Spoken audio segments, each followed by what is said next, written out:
Hey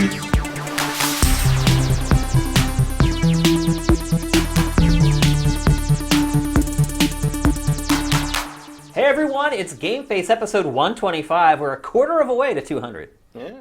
The time's just flying on by. Getting there. Today, a mere year and a half. Yeah, that's what it should take. Today is 420. For those of you who are inclined, have a great 420. I had floated the idea of bringing something in to do one of our last shows here in the studio. But we wisely thought that the Hitler's birthday thing was a bad idea. Yeah, exactly. So those of you who care, hope you're having a great 420. Hope all of you guys are having a great Friday night. We are back on our normal day and time, and I think we're probably going to stay here for the foreseeable future. If for some reason you've decided to stop playing God of War and watch us. Yeah. We'll get to God of War, absolutely, in this episode. It's going to be a big part of the episode. I didn't wear this for nothing. Yeah, exactly. So Matt is wearing his God of War sweatshirt. It's like wearing the band T-shirt to the concert. Actually, maybe you should stand up and kind of show them, or at least, yeah. So I have this... might make the microphone go crazy, but we can do the hood. Chesley. Yeah. I have that same sweatshirt. Yeah, it's from God of War 3. Yep.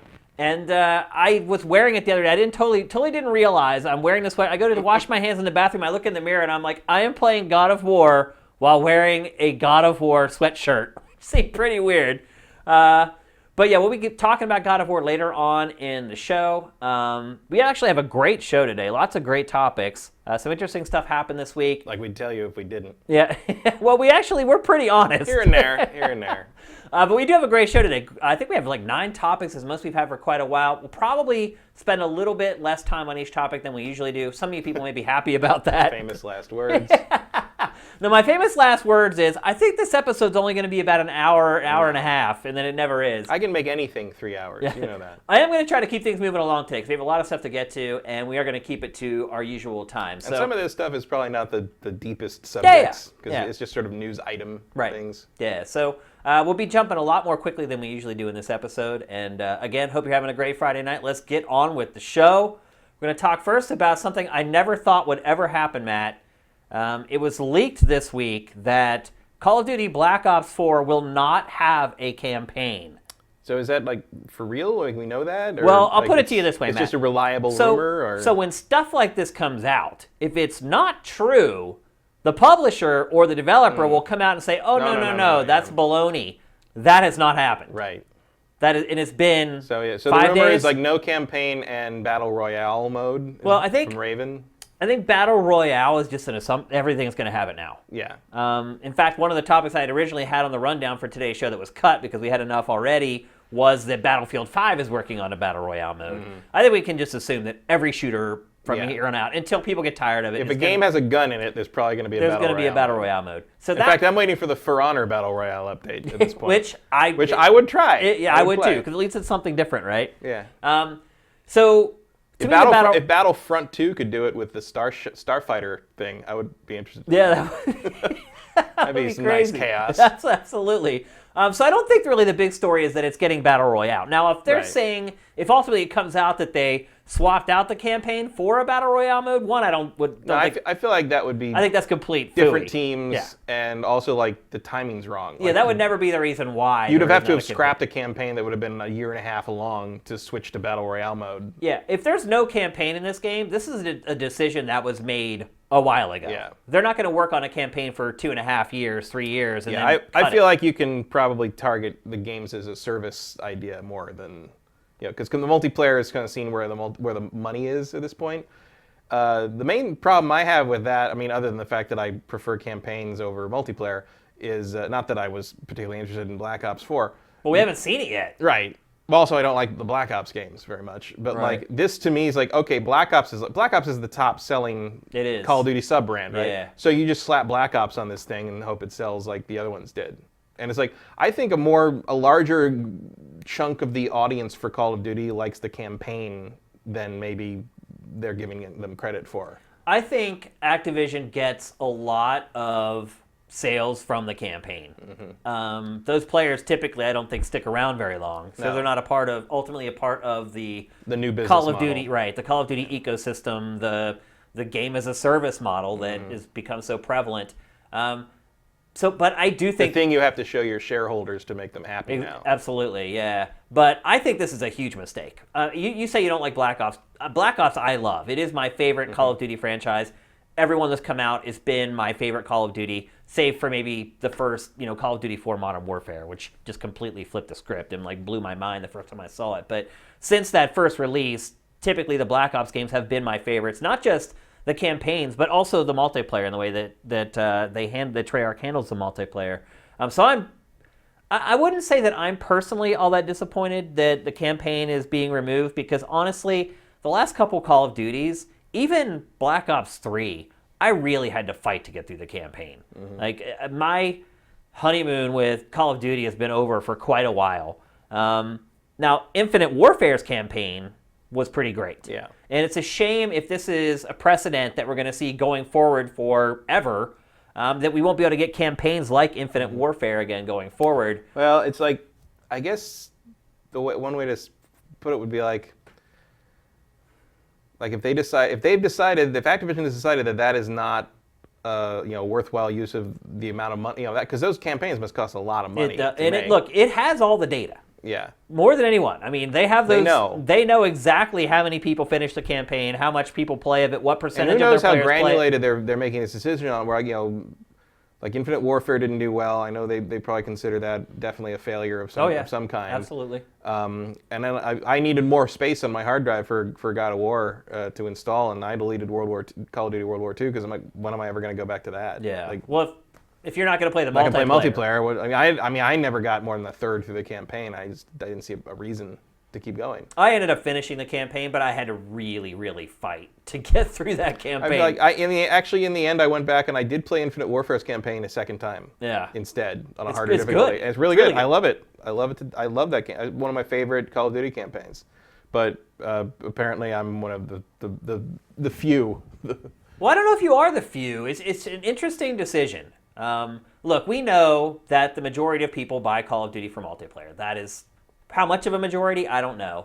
But it's not a surprise to me that most people who buy it because they're going to end up playing it for the next 12 months. It didn't used to be that way. I remember in the Modern Warfare 2, Black Ops 2 era, like some of they released some numbers, and they basically like 70% of the people who bought the games just played the campaign. Yeah, and finished it. Yeah. Which is very rare. And maybe dabbled with multiplayer, but they were not there for the multiplayer. They were there for the story and the campaign. And the co-op, actually, because that was when co-op was a big deal.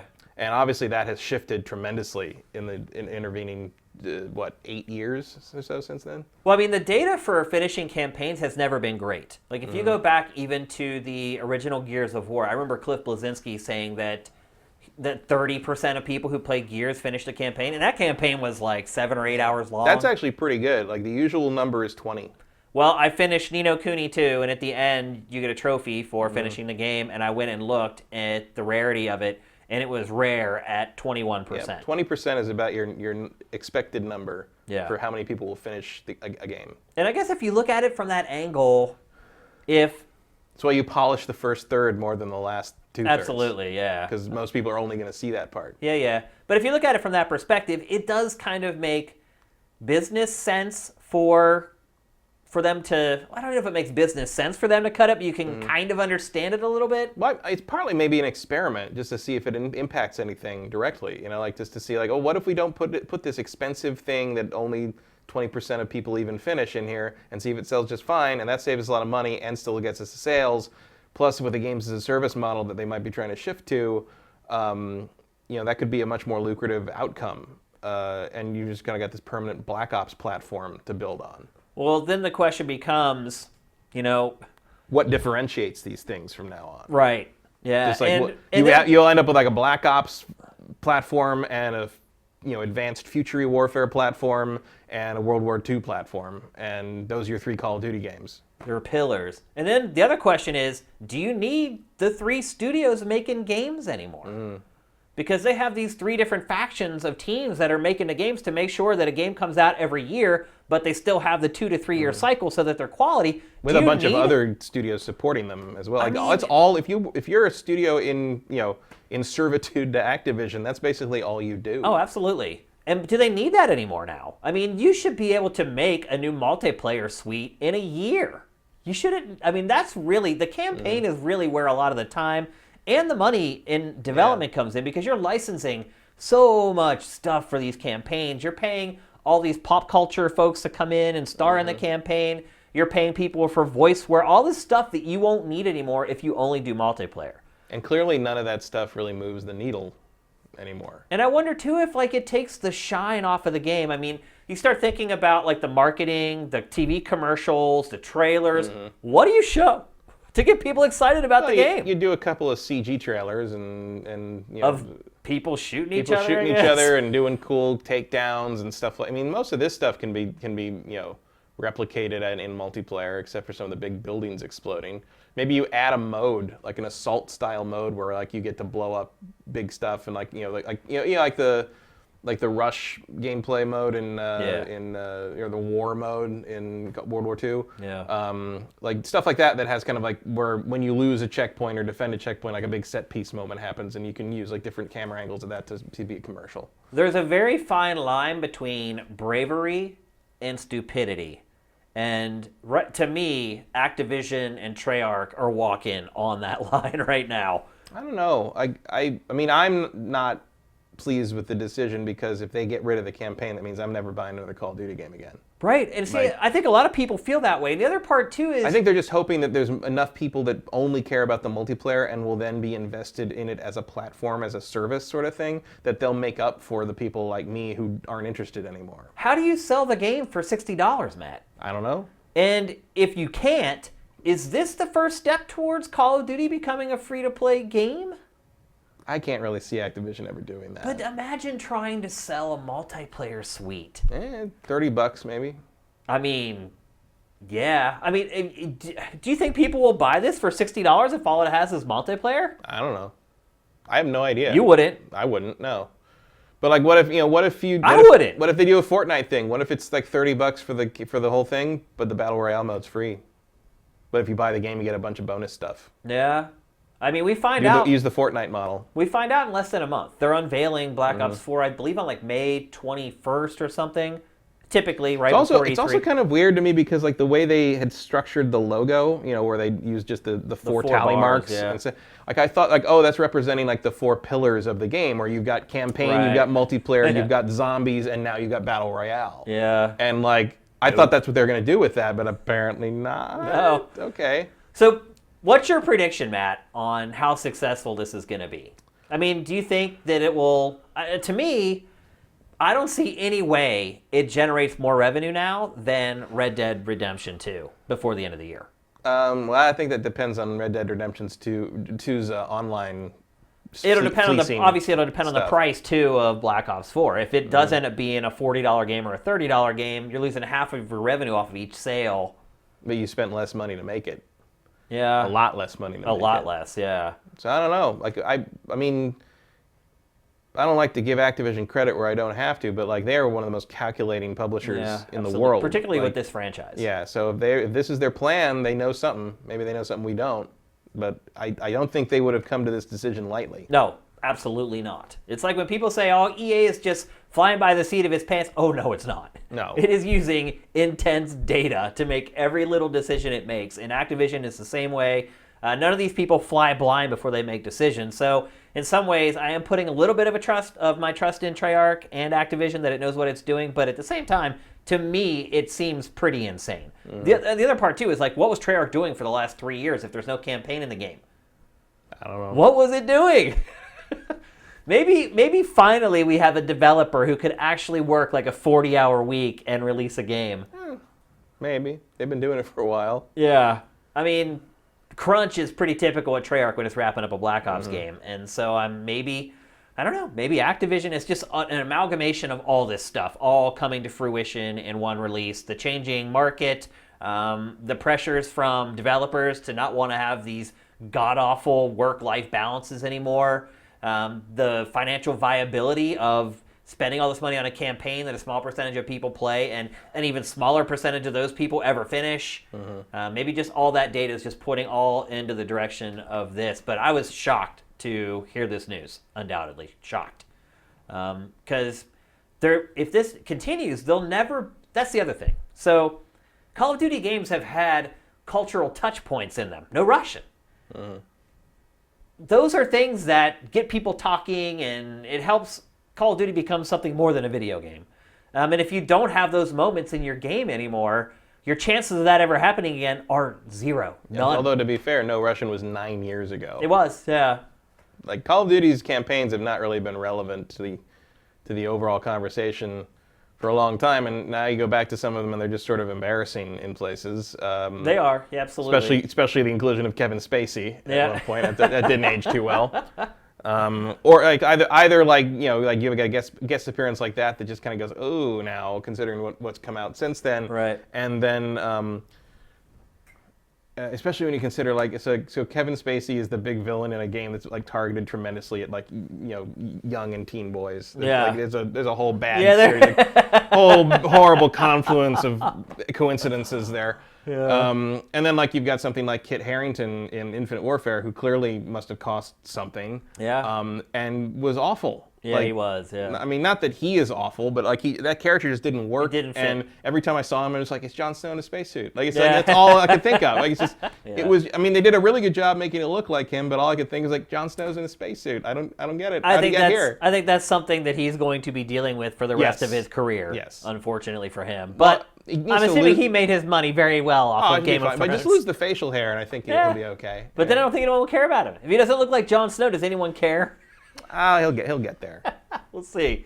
He'll get there. But like I said, not long to wait. We should get the full unveiling of Black Ops 4 in the next 4 weeks. May 20th or 21st is when the big unveiling happens. So not long to wait, but a scoop nonetheless. And I have to say, I hope it's wrong, because I do feel like Call of Duty still has the opportunity to, because of how much money they put into the campaign, it has at least the opportunity to surprise. It would definitely be weird to like slap Black Ops on it and not continue that Black Ops world. Yeah, because that also, well, I guess... And I even say that as someone who doesn't care about the Black Ops world. It's like, it feels, that is a level of cynicism of just like, oh, we'll put Black Ops on this and you idiots will buy it. Like, that is really kind of Well, the other thing, too, rankling. is that continuity has never been a strong suit of the Call of Duty franchise. No. Like, Black Ops has throwbacks that, they are tangentially connected. There's always a Captain Price somewhere. Right. And Modern Warfare has some villains that seem to be at least mentioned in every game. Modern Warfare 1, 2, and 3 are very strongly connected to each other. You're continuing through that same team and Soap and Price and all those guys. But Black Ops seemed to be more of a theme than a story. Yeah. There are, if you go and dig, you can find people who have gone and tied all the games together and all that. But it's very... If there can be a Zelda timeline, there can be a timeline for anything. Absolutely. That's a good point. All right, let's move on. We're going to talk next about I don't even know how to intro this topic. Yeah. So there's a group called the Bully Hunters that just were announced last week. It is a .org. Their website was .org. Oh, nonprofit. Yeah. Well, a lot of people are saying that they feel like this was a for-profit venture. There's enough marketing behind it. Yeah. And essentially, Bully Hunters was formed to stop bullying online in games, multiplayer games. And it all stems from Counter-Strike Go. And a lot of female players who play Counter-Strike Go feel like they're being harassed more than other games, although who knows if that's actually true. And so what they've done is they started this .org, where you can go to their website and say you're a player. I don't think you have to be a female. You could be any player. But if you're getting harassed online while playing Counter-Strike Go, you can go to their website and you can essentially hire a hitman to come into your game and then basically annihilate the person who's been bullying you. They put out an announcement trailer explaining what they were doing, and then they did like a debut live stream. Now keep in mind, this organization is backed by a marketing company in Chicago, the SteelSeries company, and a couple other pretty big gaming-related companies were footing the bill for this, so to speak. Then they had their debut stream, which you're seeing highlights of right now, where they actually tried to show their organization at work. And being kind, I would say, it didn't appear to be legit. They tried to have a live case where somebody got harassed, They contacted the bully hunters. The bully hunter went into the game and annihilated the player who was harassing the player, and it ended up looking really staged and fake. Like a Ubisoft demo? Yeah, one of those type deals. Just by looking at this live stream, you can tell that there is some money behind this organization. Obviously, their set is better than the set that we're sitting on right now. There's really nice lighting. There's a fog machine in there somewhere. There's a studio audience. There are like 20 PC. Those are some nice stations. microphones. Yeah, like all of it. And so what happened was, when this came out, obviously there was revolt against it online. I'm not sure why there was revolt. I don't know. But like, I think their heart's in the right place. Like, right. I like the idea. I feel like it's maybe... Do you like the idea? Look, I agree with you. Their heart is in the right place, meaning, yes, we need to stop bullying female gamers when they're playing online. They should be able to go and play just like anyone else and not get harassed. Although I would say everybody gets harassed online. It's not just a female problem. It's far worse for them in a lot of cases. So I agree with you. Especially in gaming. Yeah, especially. Why? I have no freaking clue. It blows my mind. Why would you not want more girls to play games? Because doesn't that just create an ecosystem of potential girlfriends for you where somebody can actually enjoy your hobby with you? Well, that's also part of the problem, is thinking of them as potential girlfriends and not just people. Oh, yeah, I guess. So I agree with you. Like, whatever you can do to try to curb the harassment, great. To me, their idea was absolutely terrible, though, because you're essentially saying, hey, this person is harassing this female player, and this female player is hiring someone to come and harass them in the game. So you're basically playing the two wrongs making a right card with this. I don't care about that so much. My issue with it is more that the biggest, one of the end goals of bullying is to get attention out of it and to, assert some kind of power, and to then have this other person come in to target you as a result of this. Are you getting what you want? Is to basically be like, hey, like it worked. Right. And then like I think you open up whoever the person that called Bully Hunter, like you're opening them, if they figure out who called them on them, like you're opening up even, you could escalate the harassment. Like that's someone could get angry enough or crazy enough to like escalate stuff to the real world, which is a thing that happens shockingly often. Yeah. It's like I like the kind of the vigilante justice idea of it, partly maybe because I'm just a Batman fan, but like it feels like the negative potential consequences are like really tangible. Not just in the sense of like, oh, two wrongs, screw it. Like, you got to punch the bully sometimes. Like, who cares? No, you do. I don't care. Absolutely. And I know that nowadays you both get suspended for that, but in my day, you won. Yeah. And it was a different world. But it really was, and it wasn't even all that long ago. Yeah, but I like the concept, but I just don't think it would work very well in practice. And then of course the other nightmare scenario is like, what if you hire the person to come in and they're not better than the bully? Well, so they're opaque about their screening process on how they hire the players who will go in. Well, also, how do you know it's really happening? They come into your game, and their gamer tag is always Bully Hunters and then a number afterwards. And then once the bully hunter kills the offender, they have some kind of prefabbed statement that they put into chat saying, like, somebody's called me to come in and, like, settle your ass down. What I'm saying is, like, what if, like, the people that hate bully hunters start hiring bully hunters to go just hit random people, Well, swatting. Right. They'll start swatting with bully hunters. There's no... I just feel like there's very little you can do in terms of this kind of organization that is going to not be exploitable by the people you're trying to stop. No, you're right. You know what I mean? The crazy part to me is, presumably, they thought this through before they came up with the idea. Well, there's clearly a lot of people behind like this. Not only that, this went through a lot of meetings. Right. That's what I was going to say. They sat in meetings with all these sponsors, with tons of people who were in. Nobody said, hey, this is a bad idea. It is a bad idea. Or they just decided that the negatives didn't outweigh the potential positives. Like, I don't know what the thought process is on that. But, I mean, so what is the end goal? This just seems like a really strong backfire potential to me. I mean, the end goal is to stop harassment, right? Right. how in a million years would you think that this would stop harassment? Because look, whoever is the guy who's being, or girl, who's being a total douchebag to someone else playing online, how is going into a game and annihilating them going to make things better? It won't. It just makes it worse. They're just going to get more angry, and their outburst is going to be even worse than it would have been if you had just left them alone. Like, I don't see any angle of this that was a good idea. Again, and I still think that two wrongs never make a right, and that's what you're doing here. You're going in and then trying to harass some other player because they harassed you. I just don't think that ever ends with a good result. Well, it depends.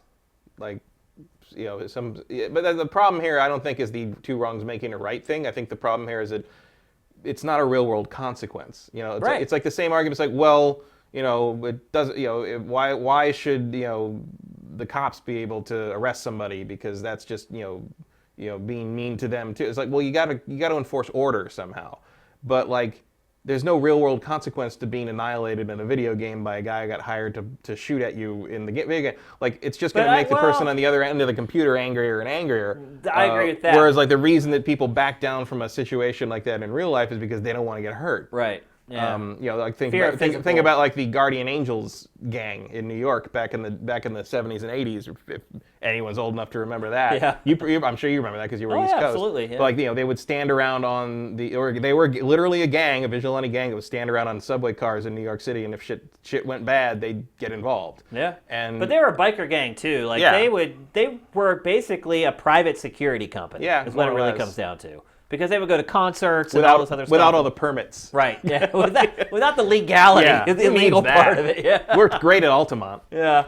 Look it up, kids. I mean, one thing I will say is, like, whoever came up with this idea was trying to think outside the box. Because I think what's happened and what really spawned this is that people are so frustrated because there's no way to stop it. There just isn't. Reporting people... They just go and they change their username, they change their screen name, they change their gamer tag. There's no way to stop this, and I think this is one of those things where people just became so frustrated over something that they're like, you know what? There's all kinds of flaws in this plan, but we've got to try to do something. Yeah, let's do, I guess, like... That's too bad. What's too bad? Just that the bully hunter joined the terrorists. Right, you would think that if they were going to use footage, it would have been... I just thought that was funny. Yeah. This is where this is supposed to be the live hit right here. Right.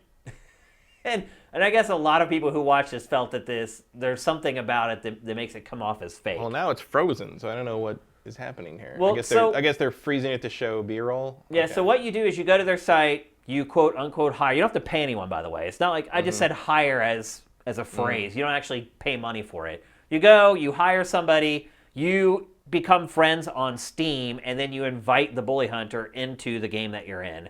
And you let them know, obviously, who the player was, who was harassing you, and then they just go after them. I mean, it's also kind of indicative more of like how poorly actual game companies are handling this kind of behavior. When you're at the point where you got to take it upon yourself. Someone thought this was a way to do this. It's in the same way that Batman says very poor things about the Gotham City Police Department. Right. You just reach a point of desperation after a while. Yeah. And you're like, what else can we do? If they're not going to solve it, we're going to try to solve it. And I admire that they tried to solve it, but this is not the way. There's the statement they put out. Harassment is not a game. They look clapping.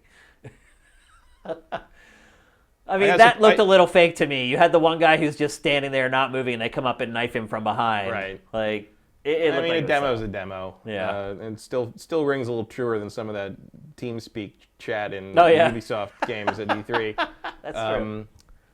No, I mean, I guess like they were right in the sense that we heard about it, we're talking about it, like it made an impact in the sense of like we're aware of all these people now. I don't know if that helps their end game at all. Well, there is no end game now, so they shut it down. Yeah, they lost all their sponsors. Their website is now gone. If you go to the URL that you've been seeing on the screen, it's just nothing there. Goes to like a 505 or whatever. It's open. Go grab it. So it looks like a ton of people put a ton of money into this, and it lasted all of like 2 or 3 days. Yep. And is that a win for the people who harass people online? Does that embolden them, Matt? I don't know. Like I mean, I have trouble getting into the thought processes of someone that like does that in the first place. Does that as a regular hobby anyway. Right. I mean, which might be just a shortcoming of my long-standing inability to really kind of grasp that idea. Like, and I say that as like and I've had some people say, well, you just don't understand. Like, you've never understood like why people would be mean. I'm like, I'm mean all the time. Like, but I just don't like that's a different kind of thing. Oh, absolutely. Yeah. I mean, everybody's mean. Yeah. That's just human nature. There's a difference between just occasionally getting miffed and being mean to somebody and what these people do to people online. It's a whole other league. But I think one thing you have to realize with something like this is, it was a bad idea and it failed, but it's kind of one of those situations where you just got to keep throwing crap against the wall and see what eventually sticks. If you're not trying, you're never going to find a solution. Yeah, I mean, to me, I guess maybe the most positive outcome would be to maybe holding up a giant flag that says, hey, game companies, do something. I mean, isn't that what they're kind of doing? I guess so, but like... I mean, Valve, where's Valve? You can't police your game if you're buried in money. Yeah, they can't. They're so buried in money, they can't see out of it so they can see what's going on. You can't see anything, being harassed by all these Benjamin Franklins. Yeah.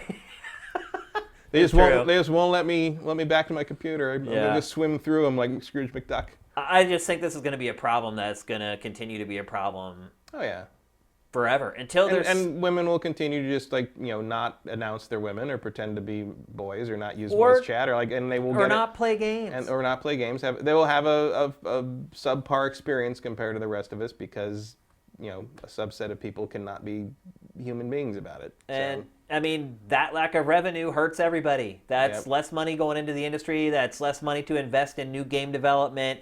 It's less money to invest in online infrastructure. It kills all of us. Mm-hmm. So, I don't know. Luckily, I don't think I've ever met somebody who is this way. And maybe that's part of the problem is that these people aren't meeting anybody.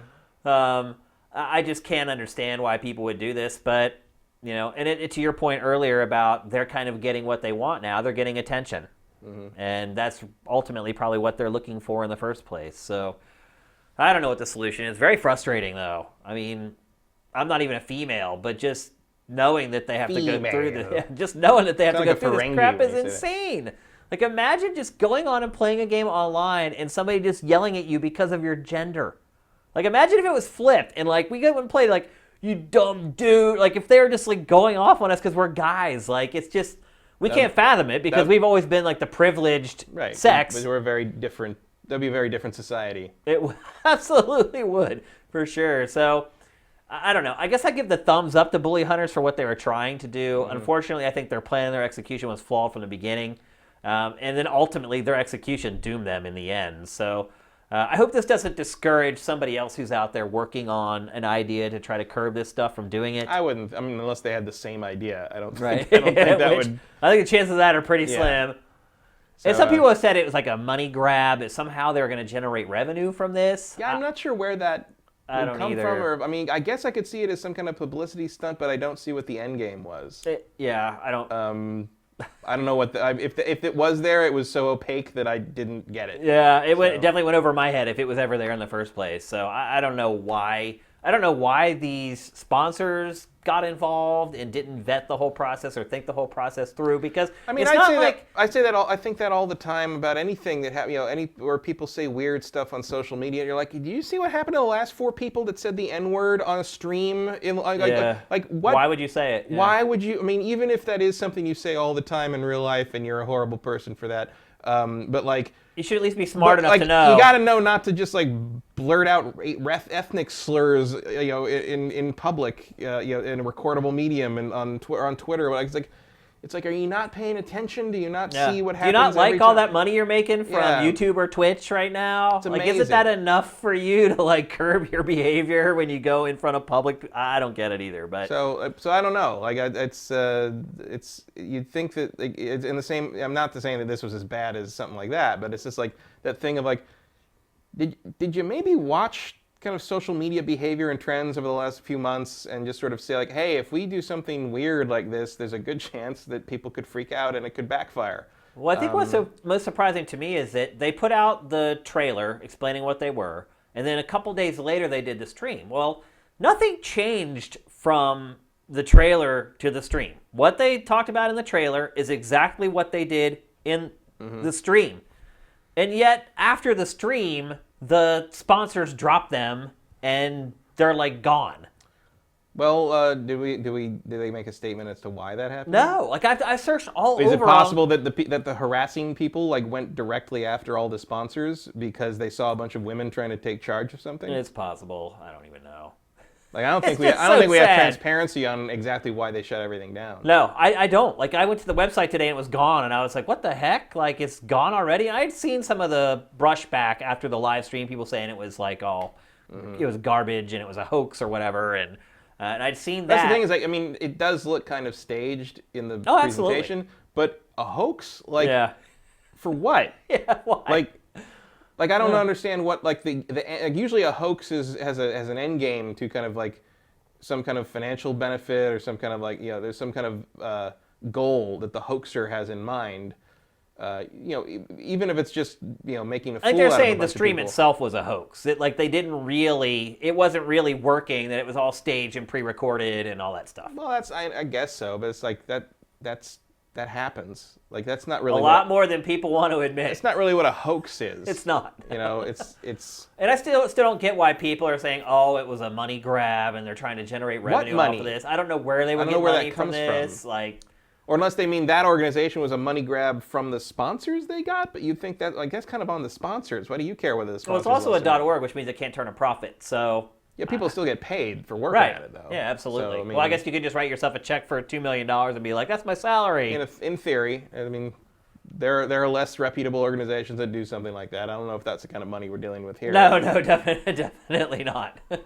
I was just being a little exaggerated. But at the same time, there is kind of a tendency of the internet to accuse anything they don't fully understand immediately as being some kind of insidious conspiracy. No, you're right. You're absolutely right. And if you don't have it all buttoned up when you do something like this, then... And if you don't believe me, go look at Twitter discussing the Dark Souls Switch delay. Yeah. Who knew so many shady characters lurked in the hallways of Bandai Namco? Yeah, it's a conspiracy. Secretly plotting to annihilate the spirits and goodwill of Nintendo fans everywhere. And obliterate Nintendo's business. Yes. So funny. All right, let's move on. We're going to talk next about something that might get us fired up too. So Konami has been sitting on its IP for what's it been now? 2.5, 3 years? Ever since we started SIFTD, actually. Because when we started SIFTD, Metal Gear Solid 5 came out like right after that. And Konami hasn't really released a proper game since then. We got Super Bomberman R, and that's really the only console game that Konami has released since Metal Gear Solid 5. Well, Pro Evolution Soccer, I guess. And people are like, "What are you doing with Castlevania?" Meanwhile, there are more Castlevania clones than you can shake a stick at. Right. Like every other indie game now is a Castlevania. They made that pachinko game. Right. That's true. Pretty good music. Yeah. And so people are always wondering, what's Konami doing with all these IPs it's sitting on? Well, then this week it finally announced a new Castlevania game, and as it turns out, it's a mobile game. And people are flipping out. It's called Castlevania Grimoire of Souls. I'm wondering if that's a nod to the franchise that has kind of borrowed the Castlevania aesthetic over the last 5 years. What? The Souls franchise. Eh. I mean, I think you said it too. That the Dark Souls is kind of like the modern Castlevania. I mean, Bloodborne even more so because of the aesthetic. But yeah. But people are freaking out over this. Why? I honestly don't have a huge problem. I mean, to me, it's not what they wanted. But I could play in a Castlevania game on a mobile phone.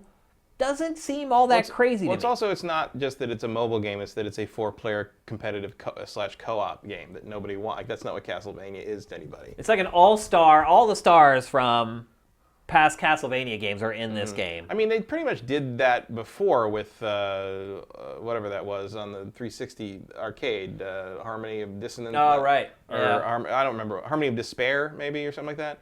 But it was like a 4-player game, and it was like 2D Castlevania with 4-player co-op, and you could pick different characters from the series, and you ran around, and it was like basically Iga's like last shot at making something successful before they canned him. Yeah. And it apparently did not work out, at least not as well as the Mercury Steam games, and that was the end of that. Yeah. So it's been done before to some degree. I played a fair amount of that game back in the day. It was not amazing, but it was fine. It was better than nothing. But I think you also got Castlevania fans are in general going to be more traditional gamers, and they don't want to play stuff like this on a phone. It's not even the first Castlevania phone game. I mean, I had one that was like a match 3 game for a while. Which also had really good music. It's like a watchword for Castlevania, really good music. But sure. It does kind of make you wonder, though, why Konami wouldn't just make it for Switch. And look, I'm guessing a Switch port is probably already in development. Yeah, I would not be surprised if that. But again, like if you want to release something like this, it's way easier to put it out on iOS than it is to work with Nintendo and like deal cheaper with that. too. Much cheaper. You don't have to pay the licensing fees to Nintendo so for it could sale. just be a simple thing, as simple as like, okay, we're going to do this thing on iOS, and we'll see if it's successful. We'll show, we'll hold it up to Nintendo and see if they bite, basically, which they probably will. They need content, but it also kind of depends how robust it is. Like, who knows? Like, it could be something you could only really sell on like a digital store. Is it free to play? I don't know if they would. I don't know if we know that yet. It might be. Chances are. I mean, certainly, like I think. The free-to-play model, and you just sell power-ups or gems or whatever. New characters. Like that, yeah. So it's a 4-player cooperative when you play the campaign, and there's also a 4 versus 4 multiplayer head-to-head option. Curious how that works. Yeah. I don't know. It's coming pretty soon. Like, you can sign up right now to kind of get in the alpha or the beta. So it shouldn't, I don't think it's that far away. It shouldn't take too long before we kind of find out what the story is with it. But I don't know. It seems like everyone's up in arms over this, and I'm just kind of like, whatever. It doesn't really bother me. It's just, more evidence that, the Konami's properties are not going to be leveraged in the way that we as, your typical core gamers want them to be. I don't look at a mobile game as keeping me away from a console Castlevania, though. I think you do if it's modern Konami. Yeah. Like, this is what they're making now. Like, this is that. You get this shit like this and shit like Metal Gear Survive, and that's it. I mean, the other thing too is that it's like you can't look at Metal Gear Survive and be disappointed by it and be like, well, the next Metal Gear game, because there is no next Metal Gear game. They're not going to do that. They're not going to make a console Castlevania game. I think the other thing too is that Konami's a business, and as a business, Konami is doing very, very well. Its financials, since it kind of bailed on the whole console thing, have just skyrocketed.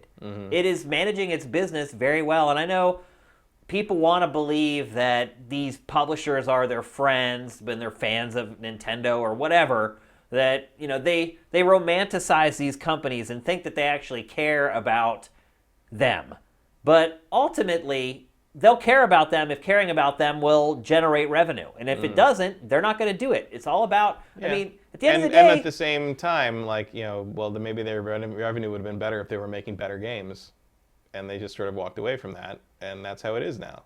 Oh, well. I mean, Konami made pretty good games before it bailed on the console space. Somewhat. They didn't, you had a lot of situations where they clearly just weren't interested in that world anymore. Like, they wouldn't let Kojima, I mean, not that they didn't have their reasons, because Kojima was running the budget to the sky. But for the, fifth time. Yeah, but they wouldn't let him, Metal Gear Solid 5 is an unfinished game. It's very clear it's an unfinished game. Absolutely.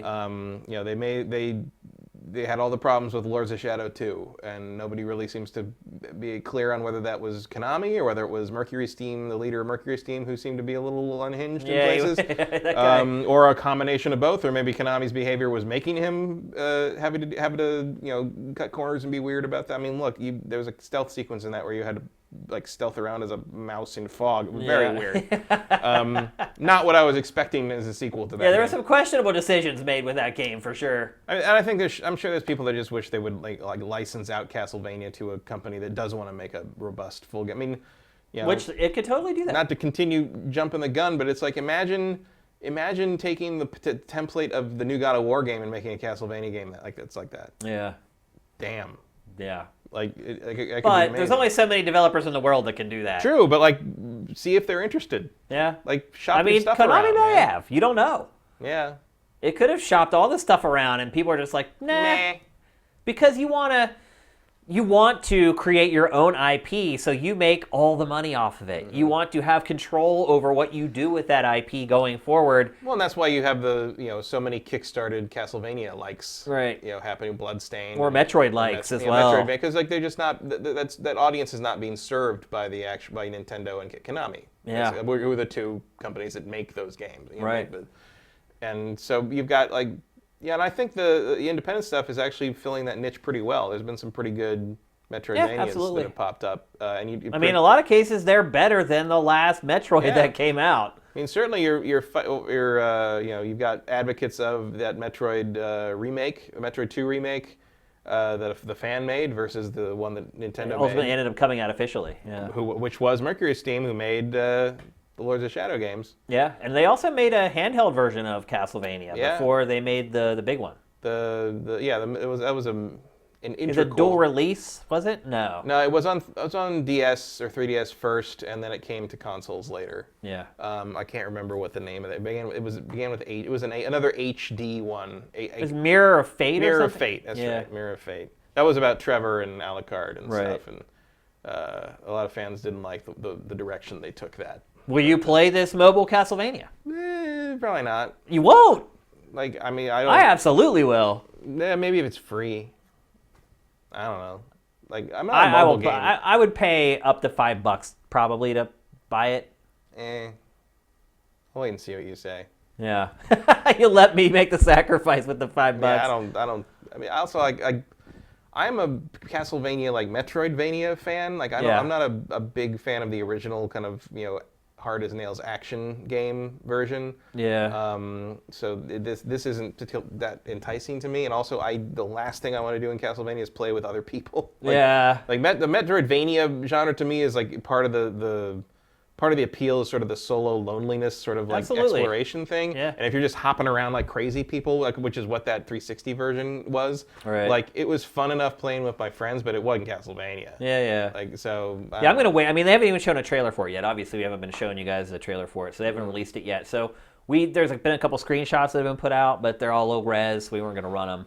So I'm gonna withhold judgment until I finally see the game in motion and learn a little bit more about it. But I mean, just knowing the details that have been released so far, I'm interested, and I will absolutely, if it's free, I will absolutely download it and play it. And if it's not free, I would probably be willing to spend up to about $5 to give it a whirl. So Castlevania is deep rooted in my gamer heart. It is. It is one of the first games that I became just hopelessly addicted to. And then later on in life, in college, I had my Super Nintendo in our apartment, and I remember my roommates who weren't gamers at all, picking up, getting bored, and being like, hey, here's Shane's Super Nintendo, and started playing Castlevania. And then I get up for class the next day, and I come out to the living room, and he's like, bro, I haven't stopped playing. I played all night. And so there's very special memories for me for this franchise, and so I think I'll always give it a chance. For instance, I actually enjoyed Castlevania 64, where most people hate it. And that's your problem. It is. It absolutely is. I am willing to admit there is actually a weird upsurge among the Castlevania fandom of Castlevania 64 is an underappreciated gem. Really? And they're wrong because it's terrible. But there's sort of that thing of now that it's gone, everybody's like, no, there wasn't too bad. I'm willing to admit that most people probably think that game sucks, but I enjoyed it because I just like that franchise so much. Well, go play it again. No, I know it's Try not. Again. I know it'd be hard to get through without a doubt. I remember that hedge maze part. Hedge maze was difficult. The little update thing they did, Legacy of Darkness, where you could play the werewolf, that was a little better. They refined it a little bit. That would be a patch now. That would just been a patch. But back then you had to release a whole new cartridge. Well, that was one of those games that was marketed for 2 years before it ever came out. It was in every magazine. Oh, the first wave of Ultra 64. It was Castlevania's coming to the Ultra 64. Yeah. Oh, yeah. And then we got it. Again, I didn't think it was a great game, but I enjoyed it because I love the license so much. Yeah, I did not enjoy that game. I think you fall in with most people. I was the fourth or fifth time I had to fight that giant gorilla skeleton. I missed the platform again. And that was also part of the things on the N64 where you had those sort of half-assed attempts to move 2D games into that 3D space. Right. And the system launched with Mario 64, where I never had a problem landing on the damn platform I wanted to jump to. And all of a sudden, you get playing this stuff, it's like the camera's over here, your guy's over here, you're falling off to your death. I was like, no, I'm not doing this. Well, if there's no shadow and no lighting, you had like no chance. Yeah. Yeah, that's how it was. I remember one of the innovations of Metroid Prime was that when you jumped, it automatically sort of tilted the camera down so you could see where your feet were. Yeah. Like, something as simple as that wasn't in place until the early 2000s. That's pretty crazy. It's hard to believe. All right, let's move on. We're going to talk next about probably the biggest story of the week. Yeah, if you don't count like game releases, I guess. Yeah. Obviously, God of War coming out is the biggest like announcements thing and stuff, that happened. Sure. But the biggest announcement this week, undoubtedly, was that remasters are coming for Shenmue 1 and 2 to PlayStation 4 and Xbox One. Is it coming to PC? Yes. It is PC. Mm-hmm. So Switch was left out. Yeah. Which I'm sure the Nintendo fans were really happy about. Oh, yeah. Of course they were. They didn't want that anyway. Yeah, that's what they say. We didn't want it anyway. I mean, you might not. Actually, really.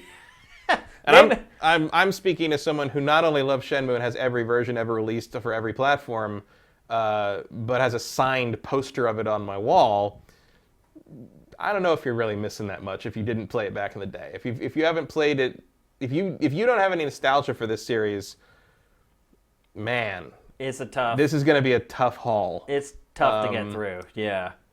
In part because, as we were talking about before the show, like, games just don't move at the pace of Shenmue anymore. If they ever did. Well, you're not talking about necessarily about how the game itself is paced, but literally... No, literally how long it takes to pick something up. I'm not talking about like the narrative, because like look, the first game is just Chapter 1, which was pure Act 1. By the time the story gets going in the first game is over. Yeah, you're right. He finally gets on the boat going to China. You're like, all right, now credits. What the that's the end. Because Yu Suzuki was trying to start he was trying to start the episodic game. Like, it was going to be a 16 chapter, meaning 16 game series. And after Chapter 1, it became very clear that you cannot make 16 of the most expensive game ever made at that point. Particularly when it sells 800,000 copies. Yeah. So Shenmue 1 is all Chapter 1 of the story. Shenmue 2 is chapters, I think, 2 through 5. So Shenmue 2 moves like a bat narratively. Relatively speaking. But the problem is, the game is so slow. Like, and I don't mean slow in the sense that like, it takes forever things to happen. I mean, you press the button, he looks down, he reaches down, he picks up the orange, you turn the orange, you move the orange the other way, you say, okay, put the orange down because there's nothing you can do with the frickin' orange but look at it. And then he slowly puts it back down. And then he slowly puts it back down and then stands back up, and then the camera changes and now you can play again. And it's like, and that's how everything in this game works.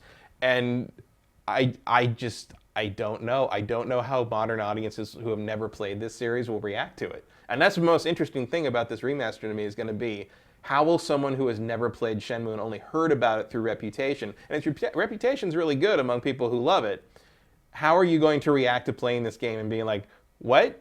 It could make for some really interesting streams. Oh, the Let's Plays are going to be amazing, especially from like I want to see Let's Plays from like people who weren't born when Shenmue 1 came out. You know, like 18-year-old kids and stuff. Right. Well, I'm sure a lot of people watched. I mean, that Easy Allies thing. Oh, yeah. That came out like when Shenmue 3 was announced, and they like flipped out, and it did millions of views or whatever.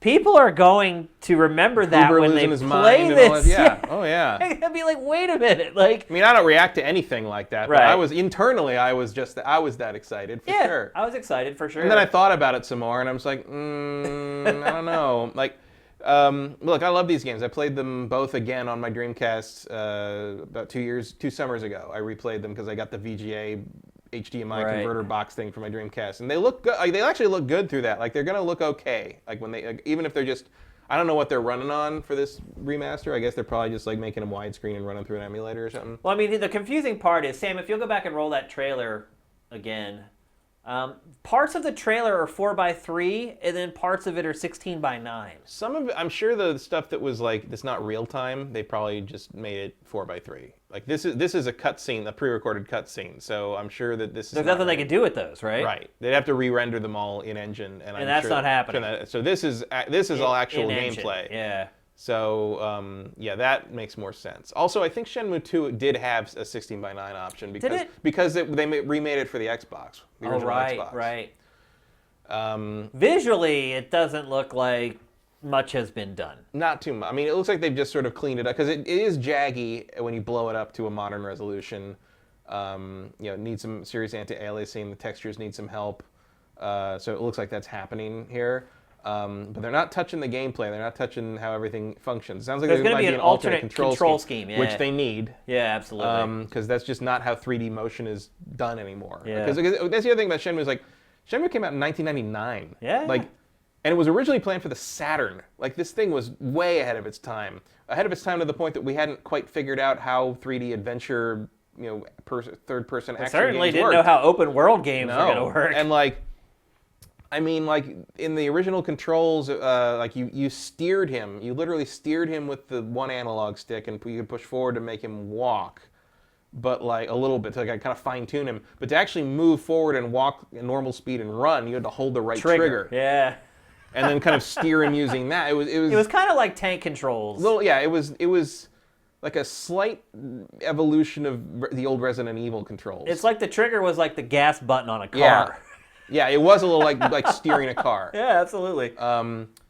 And Ryo kind of has the personality of a car in places. So that's the other, I assume they're not redoing the dubbing, which was all done. It was done. I don't think they should. No, probably not. The dubbing was done in Japan by a voiceover studio that does English dubs. I think they're going to have the Japanese option in the Western version. That would be nice. Yeah. Because it's actually done by the same dub company and dub actors as the English version of Iron Chef. Interesting. In fact, if I remember correctly, the guy the guy on the floor in Iron Chef, who in the middle of everybody talking will suddenly interrupt and be like, "Goisan," like that guy. Yeah. I believe that is the dorky other student. Oh, really? In Shenmue, because there's another student of your father in Shenmue, whose name I can't remember, but he helps you train and stuff, and he's just a giant dork, and he's kind of like this weird little dude who helps you train and stuff, and he's super weirdly subservient to you and stuff. It's very. I think that's the same voice actor, but you've just got adult actors raising their voice a couple octaves to try to be children, and the famous one where one of the first kids you run into running out of your house in the first game says, "Hey, mister, want to wrestle?" It's just what? Oh no, some of the lines in that game are great. Just what? Well, a lot of it is because it was translated and not localized, so there's things where that would make sense if you were saying them in Japanese in context, but in English it's just do you remember that day? That day, the day of the incident, where the snow turned to rain. Yes, that is the day. It's just what is this? It's what? It's weird and stilted and kind of adds to the sort of the aura. The aura. Absolutely, yeah. It's like watching Akira with the original streamlined dub from the 80s. Yeah. That's a good analogy. It's charming, and it's the whole reason to watch that is Cam Clark hamming it up as Kaneda, but would you call it good voice acting? No, but it's way more memorable than the quote-unquote good dub they did in the 2000s. I think that's probably the most puzzling thing to me is how much this announcement made an impact across social media. But people forget that this isn't the first time that these games have been revived for a current console. They've actually been available for a while. Yeah, isn't Shenmue 1 and 2, aren't they available on Xbox or whatever? Shenmue 2 is, I guess. Shenmue 2, they made a Shenmue 2 for the original Xbox. Right. And they never did the first one. They never did the first one. Oh, okay. If you want to play the first one, That's really bizarre that they only made the second one. I mean, the second one never came out here. Right. So the second one came out in Japan on the Dreamcast and came out in Europe on the Dreamcast. Right. And never made it to America. And so the Xbox version was the only way to play the sequel in America, unless I imported the European version because the European version is subtitled. And then the Xbox version was the only way to play it dubbed in English, which used the same dub team. There's a weird, I can't quite remember what the deal is. There's a weird thing in Shenmue 2 where one of the characters in Japan is a man. It's a cross-dresser, and so she presents as a woman, but in Japan she's voiced by a male actor. And in the European version, which was subtitled, they had them redub her with a female Japanese voice actress. Wow. And then in America, she's voiced by a woman voice actor in English. So that's one of the only times I think I've ever heard of a localization redubbing a character with a different voice actor in the original language. Yeah, that is strange. Which is weird. Well, they must have just known it. It was and it's saying it's bad in the pantheon of voice acting in Shenmue. That is saying something. Well, I don't know because it was her. I don't know what the performances are like in Japanese. I don't speak Japanese. Right. I'm sure it was fine, but it was just like one of those like, oh, we can't have a cross-dressing man in a game because of reasons. So they just did that. On the flip side, they did release Shenmue USA in Japan on the Dreamcast, which is the first game with the English dub, because apparently Yu Suzuki thought it was better than the Japanese version.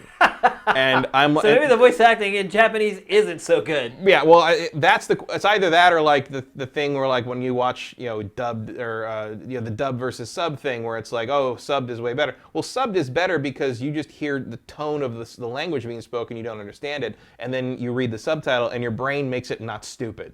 Like your brain basically makes the dialogue work because you're reading it to yourself like a book. Like you don't read a book and be like, that delivery of that line was bad. Because in your head, it just makes it work. You think it sounds good. Yeah. And so that's kind of how subtitles help make something like a little better. Is like, if you don't understand the language being spoken, you don't know if someone's really acting badly unless it's really over the top. So I think the reverse happened there with Shenmue USA, where it's like, oh, that sounds better because maybe who knows who they got to voice, the Japanese. But it's weird because like Metal Gear Solid had a similar thing happen where Kojima released a USA English version in Japan with the English voice actors, who were, I think, way better than the Shenmue English voice actors. Yeah, absolutely. But there's an element to that where, like, Kojima's kind of trying to make an American movie, like a John Carpenter film, basically, usually, which are in English, which are seen in English in Japan, and also like the characters in Metal Gear would be speaking English. Shenmue clearly not. Takes place entirely in a small town in Japan, and like the idea that he thought that would be better in English was weird to me. Are you gonna play these again? Yeah. I don't think I will, honestly. Well, I mean, you should so we can talk about it. I'll let you play it, and then I'll ask you all the questions. I don't know. I think we need to see. We need to see your reaction to picking one of these things up. Almost 20 years later, 19 years later. I don't know. It was a struggle. I mean, I'm not saying you got to finish them. I'm just saying like you should play an hour or so of Shenmue 1 and see how far you get, or at least how many capsule toys you collect. I will say this much. That trailer reminded me of how great the music is in Shenmue. And I think the other thing that I think is because the music in that game is music even today is still amazing. And the other thing I think, God, Rio is such a doofus. Yeah. Like one of my other favorite lines, brown leather jacket. One of my other favorite moments in the sequel is he gets in this big fight with the one girl. I think Joy is her name. She's got the red hair and she rides a motorcycle. Yeah. And she's like the big character in the. Yeah, she's very big, a very prominent character, and she almost like runs him over and she's like, I remember this. And she's like, "Are you crazy? You're gonna go run over?" And he just goes, "Where's Wanzai?" And because he's trying to find this place called Wanzai in town, and she goes, "What?" Like it's like he's just a very single-minded man. Like he's got one thing on his mind. I mean, look, this franchise has its charms. That's why it is maintained some level of cachet for almost 2 decades. Yeah, just if you've never played it, you better be ready to be prepared. You're playing the equivalent of like a B movie at best. Yeah. Like think of it like you turning on an old like kung fu movie or something. Yeah. And the combat is pretty good. Like the combat is derived from Virtua Fighter, and there's actually some meat to it. Yeah. And some of those fights at the end of the first game I'll always remember those. They were tough. And the choreography is like they did a lot of good motion capture stuff. This is real impressive for 1999. Oh yeah, absolutely. But that's why it cost so much money, and Sega lost its ass on the game. The other thing that I think is driving this as kind of a big story is the idea of Sega finally doing some re-releases and some retro releases on something that happened after the Genesis. Yeah, you're right. Like they have neglected their Saturn and Dreamcast libraries, more the Saturn, but like they've neglected a lot of these games for decades. I mean, look, in my honest opinion, I would rather see a rework of Panzer Dragoon Saga. Well, they'd have to recode that from the ground up. It's not because they lost the source code for that. I But, think like, that game has enough cachet, though, that it would be worth the effort to Oh, that was my recode it. favorite game for years. Yeah. It's still, it'd be probably my number 2, number 3 game of all time if I were going to make a list. I think It's that, to me, absolutely. would be worth the effort to build it from the ground up. I agree. Panzer Dragoon Saga, like a Panzer Dragoon collection that includes Saga, would be Yeah. one of the holy grails of like retro gaming. Then the value Retro of that remastering. game would just plummet, but I don't care That's because I don't fine. own it. I actually tried to replay that recently with because there's a decent Saturn emulator now where you just put the disc in the PC and it plays it. Oh, wow. And like there's really still not a whole lot you can do with Saturn textures. Yeah. Like it's just It would have to, not- again, it have to be rebuilt. You have to rebuild it from the ground up. But I agree with you. I don't know what kind of money that would take, and I don't know if anyone would even care beyond that niche group that loves those games. I think just as big a group would care about that as care about Shenmue. Yeah, but Shenmue I think they just ran it through a filter and an emulator and called it a day. Oh, yeah. It's a very quick and dirty. Yeah. It's not even a port, really. No, it's a remaster. It counts as a remaster, but it's a remaster in the strictest sense yeah. of like we are just up-resing what's already there to a modern resolution. 16 by 9. Maybe you're Change the controls maybe a you're little tweaking bit. some stuff, but like basically it's like this is the game it was before. Just run through a better video output essentially. Yep. The other game I would love to see from the old Sega days come back is Dragon Force. Yeah. Which it was a working designs release in America. Very few people played it, but I played that game for 200-300 hours in college. It got to the point where at one point my girlfriend at the time hid the disc. It was just like It's like how Pactor's wife called Fallout 3 that effing game. right. It was all I did. I went to class. I came home. I played Dragon Force. I played it. I played it because it was like 7 or 8 characters. You could go through the whole game. I went through with all of them. And then I started over again. Like Wow. I loved that game more than I would say the anything. chances of that coming back, real slim to none. Real slim. Not going to happen. But there's always the emulator. That's true. You just stick the disc in and it plays pretty well. It's okay. It's a little hitchy here and there, but it works. Yep. It's better than not having it. That's true. All right, let's move along. We're going to talk next about E3.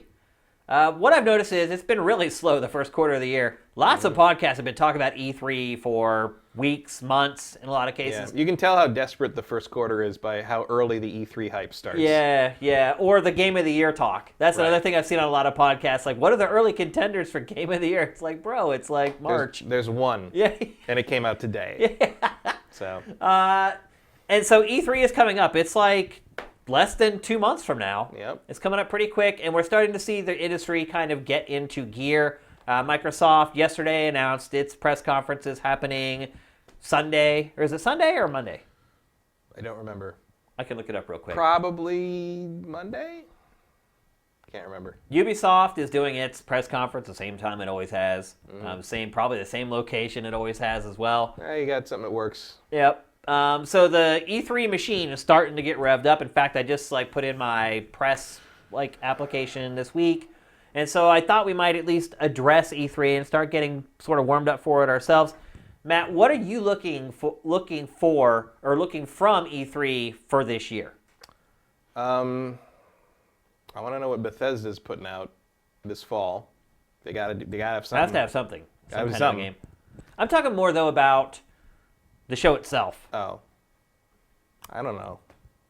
Were you happy with kind of how it was last year? No, it was too crowded. I couldn't get anything. That was what last year. I think we said. I said this is the first year in 19 or some years ago, and that I skipped a day on the floor. I just couldn't take it. It was too much. It was too many people, and I couldn't get anything done. I couldn't see anything, so I just stayed in the Marriott all day and hung out with people. Well, there's something to be said, There's something to be said I guess. about that, but I'm like, well, I got to go look at something because otherwise we don't have anything to talk about on the Friday show. So Yeah. but I'm not looking forward to this one really, in the sense that I thought last year was a tough haul, and I wonder how it's going to work this time with the early entrance stuff. Will it just create crowds of a different nature, as everybody rushes to try to see what they need to see before the public gets in. I don't know if that's going to help much. I think it's going to be a huge help, in all honesty, because the last couple of years that the public has been in there, it was hard to formulate a plan. because you knew no matter what day you went, no matter what time you went, it was going to be hard to get hands-on time with a game unless you wanted to wait in line, or you could just slide in if you knew a PR person and get in and see a demo. I think my biggest issue with the public being at E3, and Pactor and Marcus talked about this in a recent episode of Pactor Factor, I'm not as angry about the public being there as they are, but I think the biggest issue that I have is it's much harder to actually play games on the show floor now. The kiosks are all taken up, or you have to wait in a queue where they give you like a lanyard or whatever for waiting in line, or you have to go into like this private demo booth where you sit and somebody else plays and you don't get to play the game. Yeah, last year I don't think I played anything that wasn't something that I knew someone working on. Yeah. Like, it was literally like, hey, can I play the game you're making? And I'm like, sure. But it's like if just as a normal attendee, like there was no hands-on time for anything because it was so crowded. I waited a couple times. I would just run into people and be like, hey, how are you? He's like, oh, I was going to go play this. And we ended up standing in line and basically catching up while we were waiting to play stuff. But that was like it. Otherwise, getting time, because basically the only games that are out on the floor with kiosks are indie games. The small stuff. All the big stuff is in some theater somewhere. Yeah, all the big stuff is a very controlled, driven demo. Or there's a Nintendo where you have to wait. Yeah, well, I don't even bother trying to play Nintendo stuff anymore unless I have a couple friends in Nintendo who, if I run into them, they'll get me back into the VIP section and I can play stuff. That's how I played Breath of the Wild for like the half-an-hour demo thing they did 2 years ago. It's also weird looking at this B-roll and seeing the Xbox booth that we were just showing there and realizing that is not going to be there. Yeah. There'll be some kind of Xbox presence, but it won't be. It's just a live streaming lab, essentially, for Mixer.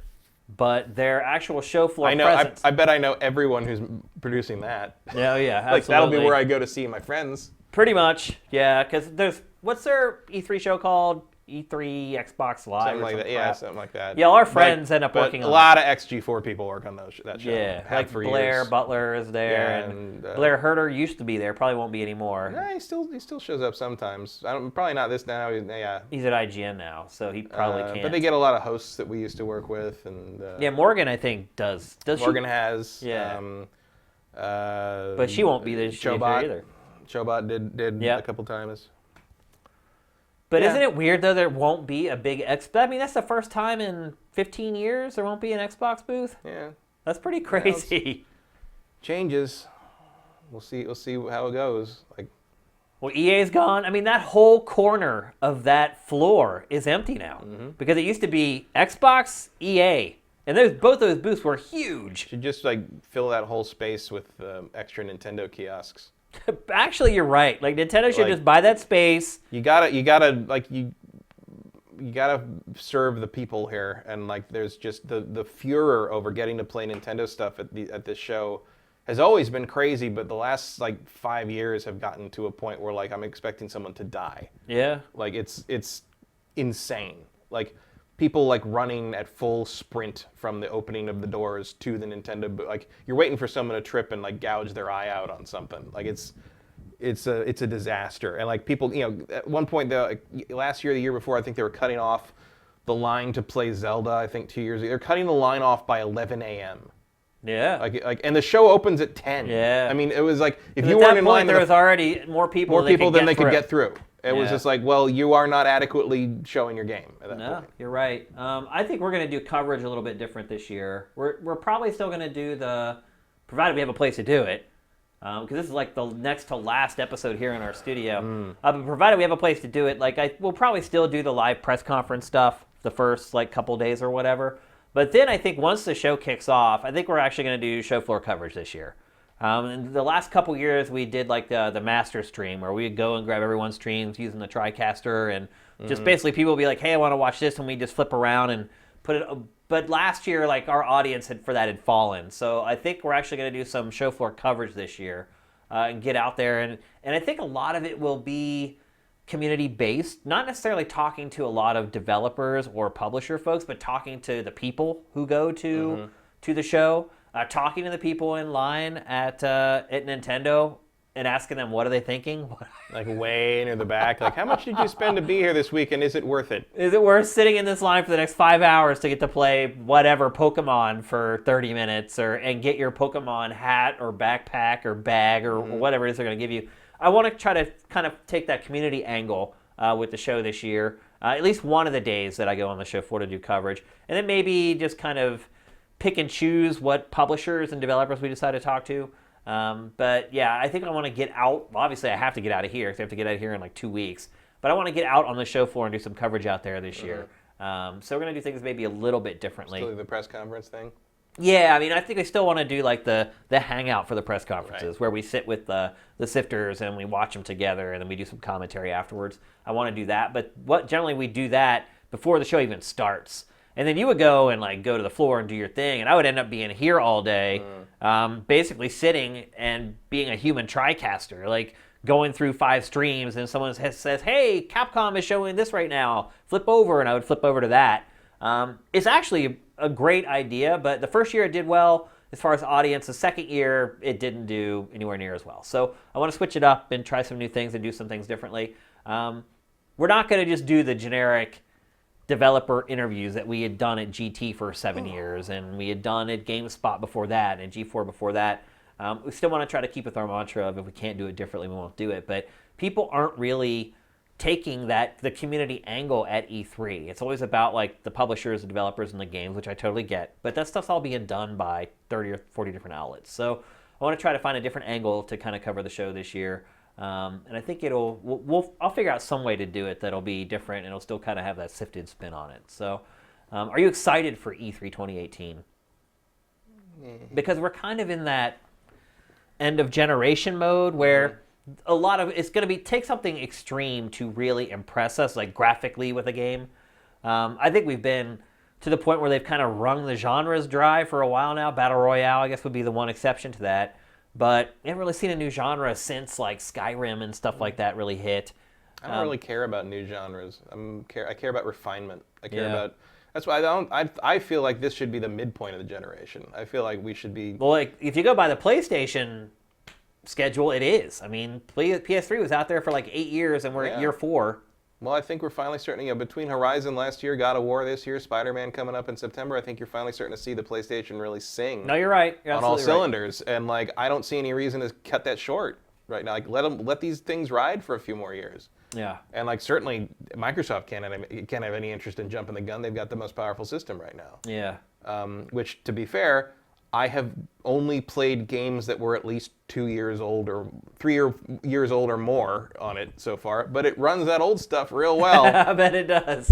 I've been playing before God of War came out. I was playing Witcher 3 again for the 3rd time on Xbox One X, and I'll tell you, looks and runs as good as my PC. Really? 60 frames a second, 4K HDR, like it looks gorgeous. Wow. It runs gorgeous. It's every bit the equal of playing it on my super powerful PC. Obviously, that you spent 3 times or 4 times obviously more it's 3 years later. Yeah. But like, still, that's a box and a half. You can get that experience now in a console. Yeah, like it's that's a beautiful. Big deal. And again, like one of my friends was over and saw it and was just like, and looked at that and looked at God of War on the Pro and was just like, how in the world can you say we need new consoles? Yeah. When we have things that look like this right now. Like and Witcher 3 is 3 years old. Or look at Red Dead Redemption, which you load. That's an 8-year-old game, and it looks amazing. I mean, for what it is, it looks amazing with the new update they did. It's great. Absolutely. Like, so, I think there's a lot of life left in these consoles, and there's no reason to jump the gun on new hardware. Everyone's always just wants the next big thing. Yeah, I know, but like But I think the truth is that the next thing may not be all that big. Right. It's hard to get the leaps that we're used to seeing. Yeah, anymore. like I say don't jump to a new, especially if you're going to jump to a new number. First off, I like that Xbox, the Xbox guys are finally saying like, we recognize the importance of taking your library with you, basically. Like you buy, because that's another. It's that is one thing Microsoft has done exceptionally well this generation. And it hasn't done a lot very well, but they've that seen is one that thing. And they've kind of like found this sort of like alternate route that like, well, we can't make, we're having trouble getting new stuff out. So let's just make sure. But what if we just make all the stuff everybody already has really good? Yeah. And like, I'm not saying it's making them a ton of money, but like, I'm having a really good time playing these old games. But I think at this point, where Microsoft is at in Generation 8, it would be happy to just make players happy. Yeah. Because it is really kind of like, it's in 3rd place. I mean, let's be honest. Xbox is in 3rd place. And at this point... Not in February, it wasn't.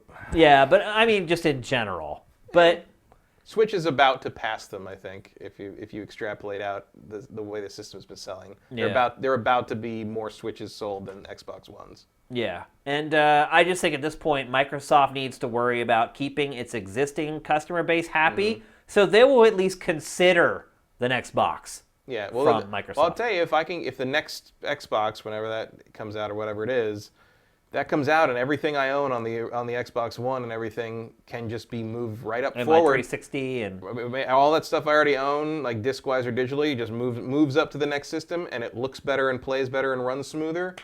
Yeah, that's a big incentive. And like Sony should be paying attention because like you're building this huge library now of Sony games through the PlayStation Plus and the free game stuff they offer and just sort of like the remasters they're coming out with, and like you don't want to make people start that library over on the PS5. Like you want to keep that moving. Everyone's got the architecture that can just keep moving forward now. And I think the problem is Sony has it in the past, and that's what's really killing it. Yeah, but I mean, I think that the PS4 Pro is a good indication that they understand that. Yeah. And it's going to be that way going forward. I think that's what you have to do now. I mean, and I think you're even starting to see that with Switch. I would be very surprised. And Nintendo's done that in the past with the DS model, obviously. And the consoles. I mean, the Wii played GameCube. We played that. Yeah, I'm sure if there was a disc slot somewhere on the Switch, feasibly, you could still play. Right. Architecture-wise, it probably would still work. Yeah. So I'll be shocked if the successor to the Switch does not have a Switch card port. Yeah. If it even has a different kind of card, who knows? Yeah. But I think letting people take their games with them to the next generation is going to be a big watchword. But Nintendo has been probably the worst at that because it wants you to keep buying those old retro games over and to over some degree, and over again. But also, like, you're kind of torn there because on one hand, yes, it's annoying to have to pay again. On the other hand, on the Wii U, even. Okay, we pay $1 to upgrade this like virtual console game to Wii U version, so you don't have to load the Wii emulator to play it that way.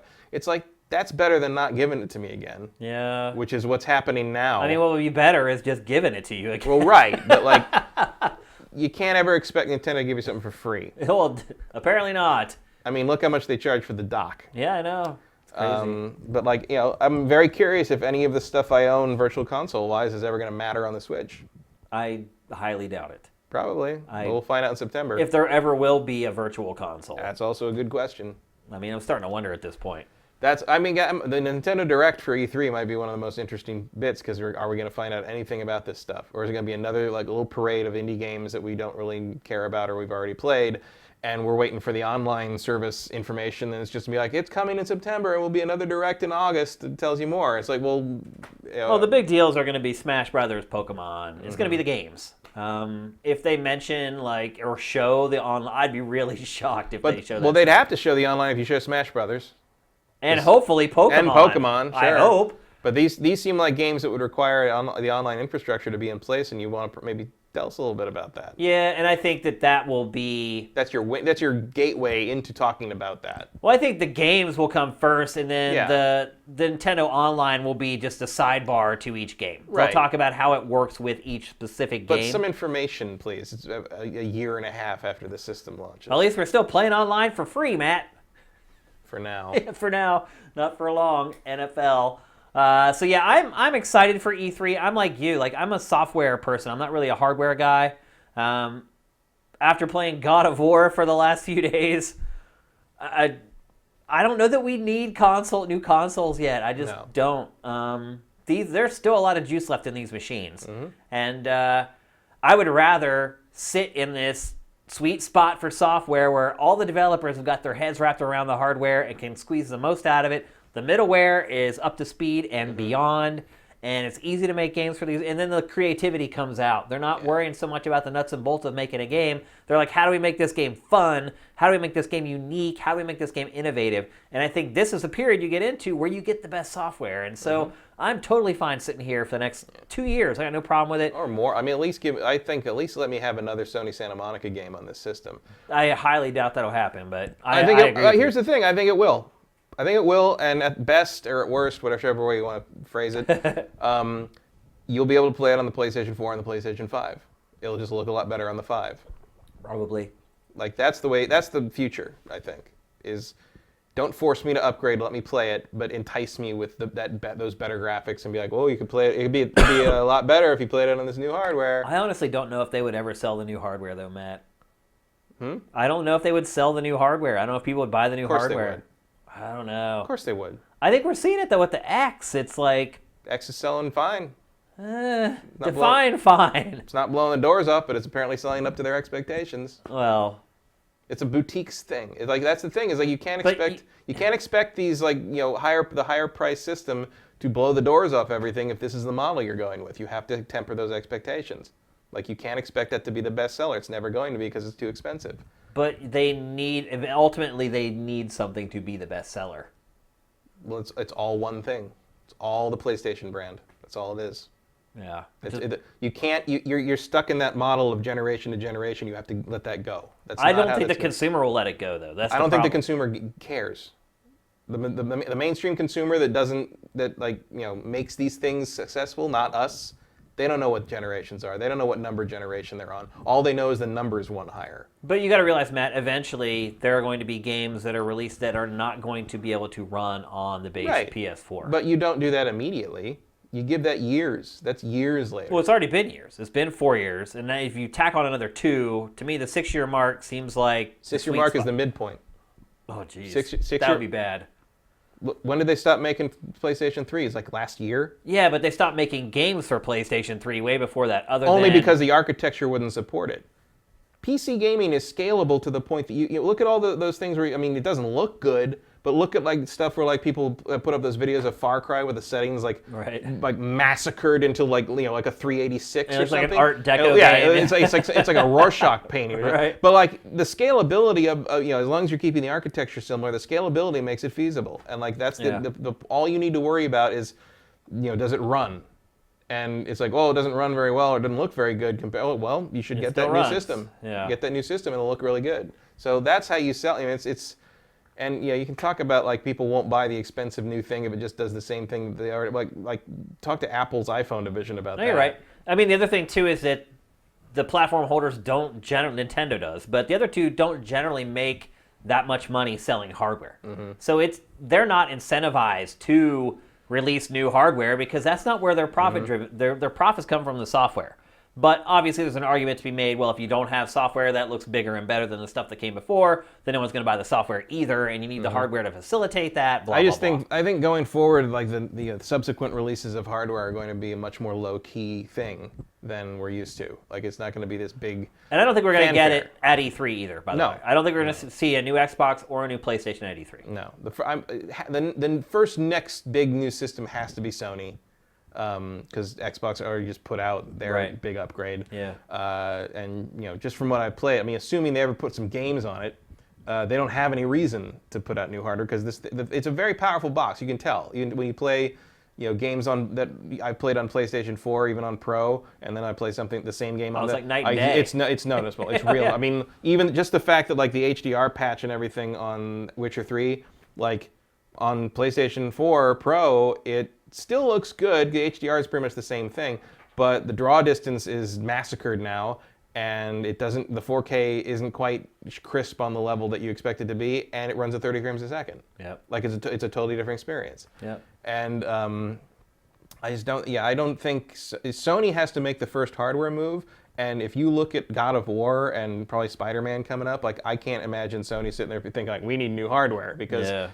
God of War just burned up the review charts to the point that Cory Barlog did a video where he cried reading the Metacritic. The system is still paying amazing dividends in terms of like the work people in are the right doing hands. On it. You don't need it. And Sony's first party stuff has always been ahead of the curve, the same way Nintendo's first party stuff has always been ahead of the curve. Yeah. For whatever reason that is, some kind of whatever internal magic these hardware manufacturers have. Like you're not seeing the same, you're not seeing the same magic come out of the third-party stuff necessarily, but like internally they're still making stuff work with this hardware. Making strides too. And I think God of War still looks good on the vanilla PS4 too. You're not getting the performance mode, but it still looks really good. It still plays fine. Yeah. Like there's no need for new hardware. Show us some games. Show us some brand new games that really push this stuff. Microsoft. I can just see a lot of people after E3 2018's over being really disappointed. if you're expecting new systems at this E3, you're out of your mind. Yeah, Like, but I it's think a not lot of happening. people are. I don't see why. The only Well, one because there was a big rumor going around just 2 weeks ago that the PlayStation 5 was coming out this year. People want it so bad that they were willing to believe that completely irrational rumor. I don't think very many people want that. Want what? To spend $500 on a system nobody needs. Yeah. Like, there's no reason but for it. a lot of people don't understand games like we do or like Sifters do. We're kind of on an other level of understanding from the average consumer. Yeah, but these aren't average consumers. Average consumers don't even know the PlayStation 5 was talked about yet. The average consumer doesn't know the PlayStation 5 exists until they run an ad for it. Yeah. Like it's like the. Well, they'll know when it's announced at E3 because it'll No, they be all won't. over Yahoo and USA Today. No, they and won't know. CNN and that's not how that works. Like that's still just enthusiast stuff. Like I still have people asking me what this God of War game is today. Like, what's this? What's God of War? I thought that game was on PlayStation 2. It's like, yes, God of War was on. But they don't know. And these are not stupid people. They're not like ignorant people. Yeah. They just don't follow video games. They don't pay attention to this stuff. And it's the same thing with movies. People who follow movies are like, oh my God, how can like this trailer or that trailer? Like the people who make these movies big hits on opening day don't know about this stuff. I always tell the story about in 2015 when Force Awakens was coming out. Star Wars is coming back. Oh my God, Star Wars. And I would go to my friend Lawrence's house and we would watch football every Sunday that fall, from August on going up to December when that was. And he had a bunch of people who would come over watch football all the time. A bunch of us, like him and me, Chris Gore, like a bunch of people, like we would just basically talk movies a lot. Right. And football's on, but we're talking about movies and Right. Star Wars and stuff. We're talking about every single element. We're dissecting it. And like there's other people there, and they're in the room while we're talking. Or sometimes they talk. It's just a movie talk thing. And the week before Thanksgiving, they started running ads for The Force Awakens during the football games.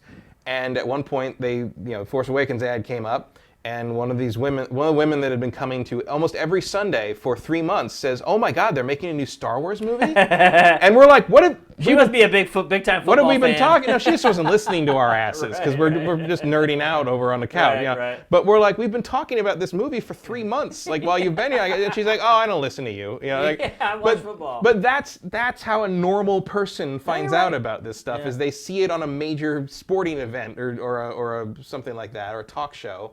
And that's how they find out. That's actually, my mom was the first person to ask me about that Facebook Watch thing. You remember that video thing? She's like, "What's that?" I'm like, "How do you know about that?" She's like, "Oh, they talked about it on The View." Yeah. That's how people find out about this stuff, not E3.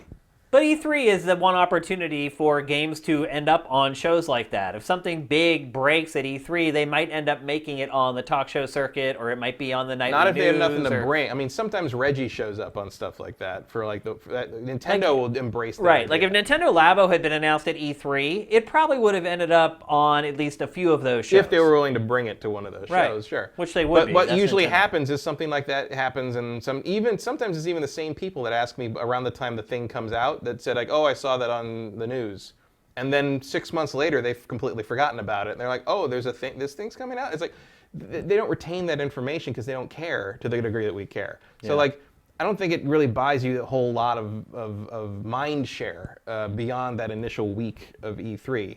And the only thing that's going to make a PlayStation 5 announcement significant or a PlayStation 5 release significant is the fact that the number 5 is at the end of it. Yeah, absolutely. Like that's it. Because trying to explain to someone who doesn't really follow games or really care about games, just likes to play games, what the PlayStation 4 Pro was an exercise in no. It's not happening. You get into the whole it's like HDR. 4K No, I'm not. checkerboard. I'm not explaining what HDR is to you. It makes it prettier. Trust me. But it doesn't make it prettier for you because you don't have a TV that does it. So just forget it. Just act like it never existed. Don't buy it. Don't buy it. Doesn't matter. Doesn't matter. Just stop. All right, we should move on. We're going to talk next about the next BioShock game, which was just broken very nonchalantly by our favorite games journalist, I might add, Jason Schreier, once again. As we said, he's like one of the only real journalists in the industry. He went... Because he doesn't sleep. Apparently not. Little known fact. He went to do a feature on what went wrong with Mafia 3. He goes to visit... This may have killed the studio, by the way, Mafia 3. It did really poorly compared to what it was supposed to have done and after how long it was in development. He writes his feature... Still doesn't run a steady frame rate on my PC. Yeah, I know. It was pretty much a disaster. And he goes to talk to the studio about, hey, what happened with this game? and he writes it up in very nonchalantly in like the third paragraph of the feature. He writes, he compares that studio to the studio right next door that is making the new BioShock. It's like, there's your story. Like, it's not about this developer who bombed making Mafia 3. Except that got a lot of people to read that Mafia 3. It absolutely click did. on that Mafia 3 story, didn't I mean, most people probably didn't read it past the third paragraph, but they still got that click. They sure did. And so he just nonchalantly, brand new studio next door, working on a new BioShock game. Rumors have been swirling for a while. There were job listings. Again, job listings are like the number one thing that breaks like game news anymore. Infinite was what, 5 years ago? Yeah. Early 2013? Yeah, that sounds right. So, I mean, it's obviously due. We're due for a new BioShock, but now this is the first official confirmation that it's coming, because if he had written that and it weren't true, like we were saying earlier, he would have had to retract his comment. The publishers would have come to him and be like, I don't know where you heard that. That's not true. That has not happened. That information is still live on Kotaku. So, absolutely, a new studio is working on a new BioShock. Now the question becomes, Matt, what do you want from the new BioShock? Nothing. Nothing? If Ken Levine's not making it, I don't really care. Really? No. Ken Levine is, and the Irrational guys are that series to me. I did not like BioShock 2 outside of Minerva's Den, the DLC they did. Yeah. I found it extraneous, and I think only Levine and his team really understood what BioShock was or should be, even with the shortcomings I found of Infinite. And I'm not particularly interested in someone else picking that baton up, unless I got to see it and see what it is. But like this series seems so propaganda. This series seems so rooted in the people who made it that I don't really know if I am on board for handing it over to other people. Well, here's what I'll say. So I booted this up to grab some footage very quickly, and immediately realized how much better this game is than both of the games that came after it. I would agree with and Infinite included, which was made by that team. Yeah.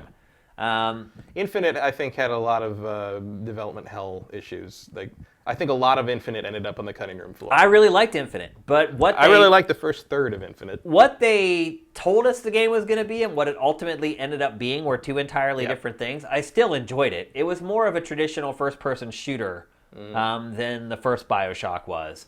I think this DLC, the kind of the noir thing that took place in Rapture, helped kind of complete the picture of Infinite more. But I felt like there was a lot more ambition to Infinite originally. That they were going to reinvent things, and like there were some real hard stories that were kind of hinted at in the first, that big opening sequence where they bring in the racism idea, and they bring and then all that stuff is basically just dropped. Disappears. It just vanishes. And the relationship between Booker and Elizabeth just sort of like happens. There's no time for it to breathe. Like, it feels like the whole middle of that game story was just removed to ship it. Because it had been delayed over and over and over. It felt like at some point it was just like a triage job. Absolutely. Get it done, get it out there. We're done. And again, I liked the game. I liked it. I didn't love it, but I did love BioShock 1. Absolutely. I still love BioShock 1. I booted it up again to capture some footage really quick, and I didn't want to stop playing. Yeah. The one thing I feel like, and I don't really even want to talk about BioShock 2, because it's not worth talking about, I think, in the framework of this discussion. Minerva's Den is good. Yeah. But overall, BioShock 2 should probably not have been made. Yeah, I agree with that. And to me, Infinite lost the edge that the first BioShock had. The first BioShock was borderline horror game in a lot of ways. That vibe was completely absent in Infinite. Infinite was more of like a tongue-in-cheek, like cheeky, I guess is a good way to describe it, experience. It was about a very different idea. I'm the tone of the two games, they're just entirely different to me. Yeah. Even though they kind of connect up at the back if you play through and include the Buried at Sea DLC. Right. I think it fits together better once the once universes that's in place. are consistent. Right. Like, I felt like I was playing a BioShock game when I played Infinite. But just the tone and the overall feeling I had as the player while I played Infinite was completely different from the first BioShock. And I think that's good. I think that's, if you can make two games that clearly take place in the same universe, but aren't beholden to the same tone, that's great. I just think BioShock 1, like, it follows through on everything it sets up, everything it starts out with pays off at some point. It accomplishes, I think, every single thing it wants to accomplish, and I feel like Infinite doesn't, for the most part. And that's where I find, like, and it got to the point where, like, the last third of Infinite has about 5 too many gun battles. Yeah, and I mean, it just turns into a shooter at the end. Yeah, and there's no, like, one of the great things about BioShock is, like, and I know that Infinite has, like, the wind-up, clockwork president and founding fathers as kind of like a nod to the Big Daddy thing. But one of the things that made the Big Daddy really interesting was that they generally were not aggressive towards you. You had to kind of start the fight, and planning how you were going to kind of how to hope that fight unfolded and use your traps and do all that. That was half the fun of, like, setting up those Big Daddy fights. And in Infinite, the Clockwork Patriot guys, they just stand there and shoot. Like, there's nothing like that. It's just like, okay, just shoot. They're just bullet sponges. There's no strategy to it. There's no tension to it. It's just more guys to kill. I looked at the first BioShock as an action adventure. I looked at BioShock Infinite as a shooter. Mm-hmm. But I don't think BioShock Infinite's shooting is very good. It's not. No, it's serviceable. Yeah. But I mean, that's also true of BioShock 1, but it doesn't lean on it. It's not as as demanding. It doesn't demand as much from the player. Also, like there's not a whole lot of circle strafing going on in the first BioShock. They're not, I forgot the name of the damn powers. Oh, the elixirs? Yeah, no, your abilities, your whatever you call them. Oh. Yeah. Those exist in BioShock 1 to basically slow down or hinder the enemies to the point that you can shoot them. Right. Like, it works in concert. Yeah. And Infinite, I feel like you don't even need the abilities. I just shot my way through that whole game. Yeah. The whole way through. So I'm actually not that averse to a new studio working on BioShock. I don't know that the people had a lot to do with what tied the first and Infinite together for me. I think it was more about the art style, the music that was in the game, kind of the era that it was set in, even though it wasn't really that era. But all that comes from the Levine and the Irrational team. Like, they nailed the setting and that tone and that all that in a way that BioShock 2 just couldn't. And BioShock 2 was even set in the same place as BioShock 1, and it just didn't work. Like, the magic was in that Irrational team to me, and, like, until someone, I guess this new one could come out and prove me completely wrong. Maybe they have some Irrational people on, because, like, obviously that team kind of dissolved. Yeah. And I think Levine took, like, a couple of them and formed, like, a smaller team, and they're doing whatever they're doing. Yeah. Like 15 people or something, I think it was. But, like, so maybe a lot of the people that didn't go to that team are working on that. I don't know what the plan is here, but, like, my skepticism is, like, top of the level, like 10 out of 10 skepticism on this game right now. I'm nowhere near there. Like, I'm probably like a 3 or a 4. I think the publisher helps satiate my concerns a little bit, because other than Mafia 3, it generally has a really good track record with not putting out games until they're good and they're finished. So I think maybe I'm lending a little bit of credence to that its publisher generally puts out really good games that are polished and unique and different. And again, I think that the aesthetic of BioShock is pretty easy to replicate. The soul of a game is never easy to replicate, and I would agree with you that is sort of something special with this franchise, thanks to Irrational. But I think the physical aesthetic, the outward aesthetic of the series is not that challenging to replicate. I don't think so, but I just, like, looking like BioShock isn't the same as feeling like BioShock, and you got to one of the most. But you could argue even Irrational really only got it right one time. Yeah, but part of the reason I still enjoyed Infinite, but despite the fact that it wasn't. Part of the reason Infinite didn't work is because they were too ambitious in trying to reinvent the game. And that's better than BioShock 2, which was just, we're just going to make the same game again without the soul. And if I had to guess what a further BioShock would be, it would be probably end up more like BioShock 2, which is competent, but not on par with kind of, it doesn't have that certain something that Infinite and especially 1 have. And I mean, to some degree, I would have been fine with one existing on its own forever. Like I don't think you need more BioShocks after that, after one. And even but then, that was never going to happen. Yeah, but when you have a hit like that, it's. But the most important thing with a BioShock game isn't even the setting and the tone. The most important thing is to have a story to tell. The most important thing is to have something that everything else plugs into, and they have that in one very strongly in the kind of the objectivist Ayn Rand sort of collective community that goes horribly wrong as it inevitably must. Last boss was a little on the nose, but there you go. But and then Infinite, you can see that. I don't think they quite pull it off as well. But you can see that the idea of taking this floating city named after the goddess that we associate with the embodiment of America and kind of exploring sort of the hypocrisy of that image versus how the reality was, and I mean, that's all there. That isn't there in BioShock 2. BioShock 2 is just trying to tell another story set in Rapture. Same place, yeah. So if they're going to do this, you basically got to come up. I mean, I don't know. You need a space station that's entirely devoted to Stalinism or something. I don't know.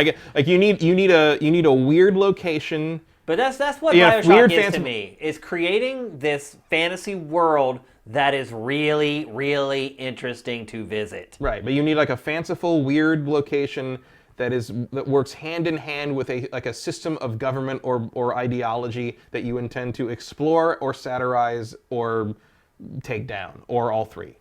And it can't just be oh, hey, look, everything's Art Deco. That's not BioShock. BioShock is associated with that because BioShock 1 did that so well. But you don't need that to be, you don't have to be beholden to that artwork, that architecture to make a BioShock game. I just hope that whoever's making this it's kind of like the Assassin's Creed template. Yeah. You can make an Assassin's Creed anywhere. Yeah.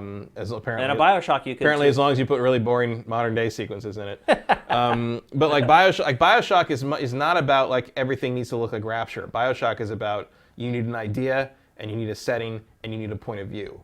And hopefully, whoever's making this game understands that. And I think Ken Levine understands. I think it needs to make the player feel uncomfortable. Yeah. That to me is an important element of BioShock.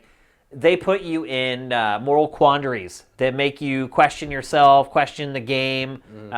The whole dichotomy with the sisters and the big daddies, the just going into the world of Infinite, where it is almost like a rewind back to 1950s America, where you have these factions of people who feel emboldened to express views that in current day would be frowned upon.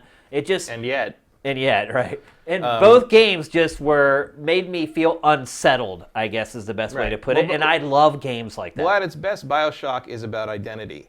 And it's obviously in both 1 and Infinite, you don't know who you are as the player. Yeah, that's a good point. You don't a big revelation and a big turning point of both games is realizing who the player character is. No, you're right. And yep. And kind of the friction that you create. And that's probably part of what unsettles me when I play the games. I'm who am I? It should. What am I supposed to be? That can also become a really irritating thing in a lesser game. That can be an annoying thing. Yeah. It can be a cheap and it can plot be done. device, I wouldn't put it on the level of the BioShocks, but Singularity, if you remember that game, which was set in a Russian research station. Which it almost kind of is the Stalinist sort of equivalent of BioShock. It was a similar kind of action adventure as BioShock 1, involved some time travel and some weird government shenanigans. That I thought captured the same idea a little bit as well, because it turns out you're somebody else you didn't realize you were in that as well. There needs to be that, and you need to be the idea of identity, and it also needs to be that identity rubbing up against the identities of all these other characters who are, in general, unhinged. Yeah. Especially in 1, not so much in Infinite, although they kind of hinted that in places. And you also need giant clockwork monsters of some kind. I mean, the Songbird or the Big Daddies. Yeah. Which, again, I don't think quite gets there in Infinite, but... I'd agree. But the elements are all in place in Infinite. It just doesn't quite gel. Well, I'll say this much. I've enjoyed 2 of the 3 games in this series so much that I'm going to be willing to give this third one a chance. I hope it's good. No matter who's making it or even what the initial impressions are. I would just like to see what another studio would do when trying to create this franchise. Because it's really one of the unique properties in gaming. Yeah, I'd agree with that. I feel like this is either going to be, oh my god, these guys managed to nail it. Whoever was in charge of this team gets it, understood it, like, figured out a way to continue it, figured out a new idea that made it feels like BioShock but isn't a retread. They nailed it. Or it's just going to be another game set in Rapture, and it's just going to be a paint by numbers BioShock jigsaw puzzle. I think no matter what, it's going to be a tough sell. Even if it's great, I think some people are just going to hate it just because it's not the original team that made it. Yeah. I mean, I'm not going to hate it because it's not the original team, but I'm going to side-eye it for... I think a lot of people will do that. Entire development cycle. Absolutely, yeah. So you think we'll get a look at this at E3? Maybe. I mean, what else are they showing? But 2K doesn't have to show anything. That's true. They have Red Dead coming out, and presumably Grand Theft Auto 6 pretty soon. Not this generation. Oh, they've got to put it out this gen. That means years. they would put out no GTA this entire generation. I think GTA 6 is 4 years away minimum. Oh, that's crazy. It can't be. I think it'll be out in the next year and a half, 2 years. No way in hell. We'll see. Rockstar North has been making Red Dead Redemption. Kinda. Yeah, they're the ones who made it. Yeah, they're putting their name on it, but I don't... Who made it then? Well, they still have some people left from that team that worked on the first game. They fired all those people. Well, they dissolved the studio. That doesn't mean that they didn't absorb a lot of the people who are working on the game. I don't think a lot of people from San Diego moved to Scotland. To work on a Rockstar game? Most of those people, the lead people for the San Diego one didn't work there anymore after they shipped.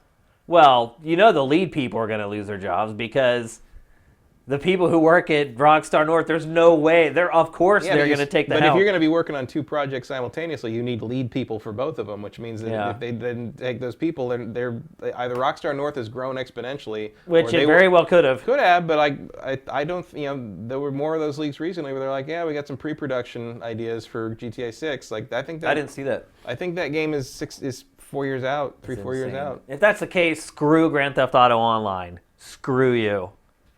Because you're keeping me from playing a new GTA. And you're probably not wrong. Yeah. All right, let's move along. We're going to talk next about one of my favorite racing games ever. Ever. Wave Race 64, probably my top 5 racing games of all time. Actually, probably my top 3. Part of it might be that I was really freaking good at it. Like, literally, I don't know if I've met anybody who back in 97 that came out? That sounds right. 97?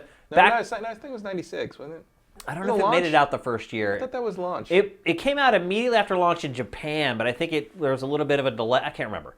But anyway, back then, I never found anybody who could compete with me at Wave Race. In fact, it was just boring. Like, after a while, I got so good at it that it wasn't even fun playing multiplayer.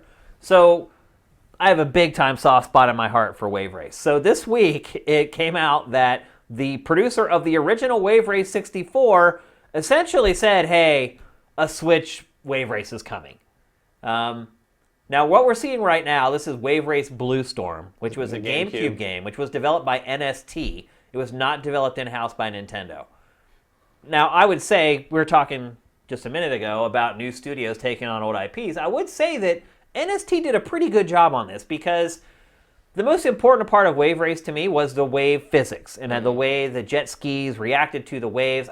That is just a car racing game. I would actually say that the controls in both Wave Race games are probably the best controls in a racing game ever, as far as realism is concerned. I've never played a racing game that felt more like you're racing actually what you're racing. And I think that presented a lot of problems for people when they played Wave Race because they tried to play it like a typical racing driving game, and they think when they come to a turn, they have to crank the stick over to the side, and that's not how you play this game at all. It is literally a game of very, very fine adjustments as your jet ski reacts to the waves. What I really loved about it was after you would go through a really rough patch with waves and you would get on a really smooth portion of the water, like the feeling that you got was like relief. Because you're like, oh, I don't have to like watch each wave and like make these minute adjustments with every little jostle of the jet ski. I've just never played a racing game that generated the feelings that Wave Race did for me. And now apparently we're getting one for Switch. And so I'm curious, Matt, Did you play the original Wave Race or Blue Storm all that Yeah, I much? played both of them. How do you feel about those games? I don't care about them. Blue Storm has a special place for me in the sense that it was the first game that someone showed me the difference between component progressive scan and composite. Yeah. Where like he you remember Andrew? Yeah, of Yeah. course. So it was him. He had both. He had the N64, or he had the GameCube. He had 2 GameCubes. So he hooked up a GameCube through composite, and he hooked up a GameCube through component, with Wave Race in them, and switched between them. And it was like he switches to the component, and suddenly I can read all the stickers on the jet ski. Yeah. And that was when I was sold on, okay, resolution is a very important thing. But in terms of like actually playing it, like I never got too into it. Like it was it's fun. Like it's impressive. I like how it looks. What did you not like about it? I'm curious. I'm not a huge racing person. I don't care who's first so much. If there's no kind of progression to it, like if it's just like, do a race, now do another race, now do another race, now do another race, like that doesn't hook me. The reason I absolutely agree with that about this franchise. The reason I get hooked on something like Forza is because there's a progression system to, I have my cars in my garage, I need to afford this other car to get into this race, I need to do this. Yeah, that's what keeps me playing, whereas like just playing a race over and a race and a race and a race, like nothing about that interests me. No, I agree with you 1,000,000% about this franchise in general, is that for both releases, there was never anywhere near enough meat on the bone. Mm-hmm. They're just they were really bare bones to me, and while they are really impressive in terms of how the physics work and how they feel like the real thing, and or they feel authentic. They feel you believe you're on water when you're playing it. And the other thing about this series is it blows my mind that there hasn't been one since the GameCube. Like it feels like this would have been a really obvious Wii game. But maybe that's why, Matt, is because the driving genre has kind of left this type of design behind. Like you can't really just make a game anymore that has a Grand Prix where you race through 8 different tracks a couple different times. But there's no reason you can't adapt this to like a more career-driven mode. Like you could. No, you absolutely can. I just think Nintendo has no interest in doing that whatsoever. I mean, if it won't do it with Mario Kart, why would it do it with Wave Race? Yeah. Well, maybe because Wave Race is going to require a little more meat on the bone than just, hey, it's Mario. Like it doesn't have the cachet of Mario Kart. I'd be interested to see what they do with this. I certainly would like to see what a modern Wave Race looks like. Like, I'm not saying this looks bad, but it sure looks old now. Like outside of the water physics. With low poly, everything, the track, the side track size, and like really, this isn't even too good looking by GameCube standards now. They're much better looking GameCube games. That's cool. I mean, look, they need all the freaking. I mean, I would prefer an F-Zero game, but see, I would not. I would absolutely prefer a new Wave Race over F-Zero because of how it feels. Like I remember finishing races of this game and you'd just be like mentally exhausted because you can't. It's not like a normal driving game where you're like, the road's always flat, and I know how these tires are going to react, and I know when I need to hit my brake, and I know how apex turns work, and I know where to go in, I know where to exit the turn. This game is just, every race was different and unpredictable. Like you could just be going, you could be in the lead, and all of a sudden some weird rogue wave comes along and you aren't prepared for it, and it knocks you completely off course, and someone else is good just passes you. Like I felt like this racing game was the true test of someone's skill. See, I think that's why I don't like it, is because to me racing should be about the perfection of those skills and not about the random number god throwing a bad wave at you. But that's the way water is. Yeah, well, that's why I wouldn't race on water, because it's annoying. But that's not what it was. If you were good enough and you had the ability to adjust to that wave that's hitting you, absolutely. Not if it hit you in the wrong place. No, definitely not. Absolutely. Well, I've played this game for hundreds of hours, and we would get to the point where we would turn everything off. It was the purest racing that there was. Okay, but if you're going to say that, you never get to question me again when I tell you that everything in Bloodborne and Dark Souls is skill-driven. I don't know about that. Yeah, absolutely. There is no random stuff. You're in Dark comparing Souls. an action RPG with a jet ski racing Yeah, game. but I'm saying the whole reason... There's no more apples to oranges comparison than that. It's completely apples to apples because it's skill-driven. Like, you have to get good at it. And what I'm kind of saying about Wave Race... What I say about What I'm saying the about... Souls games is that they're unfair and they don't respect the player's time. And you're wrong. No. But you're not good if you put a checkpoint like 80 miles apart, it has nothing to do with how good you are. It's just annoying that you have to be able to play through that 80 whatever section. Well, if I'm in the lead and I get hit with a rogue wave and I don't do the exact right thing and I get stuck in third place because of that right before the finish line, that is also annoying. And the difference is, I never felt any kind of incentive to get good enough at Wave Race to counteract stuff like that. You don't feel any incentive to get good enough at Dark Souls to counteract that situation. It's that kind of thing. It's like either you get absorbed in the skill-driven idea of becoming good enough to counteract these random things that get thrown at you, or you don't. And for whatever reason, probably because there just wasn't any progression to it, Wave Race never hooked me in that way. And like the racing was good enough for me, is what it was. The feeling, the realism, that was all I needed. And I was lucky. I did have like a group of friends who got into it just as much as I did. And so we just pushed each other to keep getting better at the game. And I mean, we just had serious throwdowns in this game, man. Like people would come over and like try to race us, and we'd literally like lap them in a 3-lap race. That's how good we got at it. I think that was part of the problem. Was like in my group of friends, no one cared enough to get good enough at this to make it an interesting competition. I didn't play Blue Storm like that, by the way. I played the Wave Race 64 like that.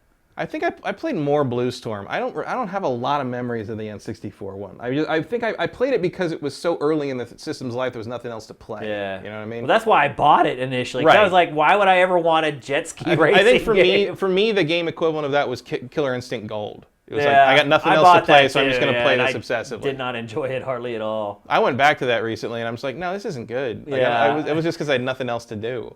Those were the N64 days, Matt. I bought a lot of games that today I would definitely never buy. Oh, I think Killer Instinct and Shadows of the Empire I bought before I had the system. Yeah, like that. I played Shadows of the Empire. In part because you remember the cartridges were so rare.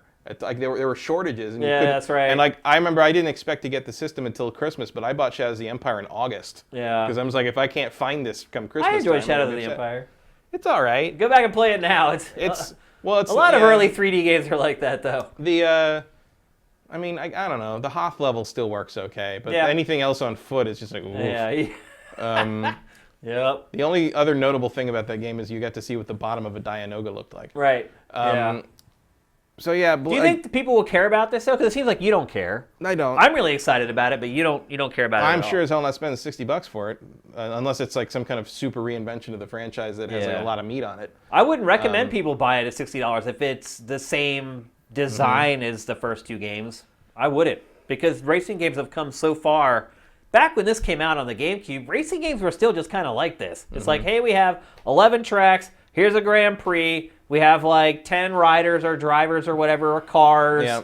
Go race. I was like, this is just not very. There's no personality in this, and even F-Zero has characters in it.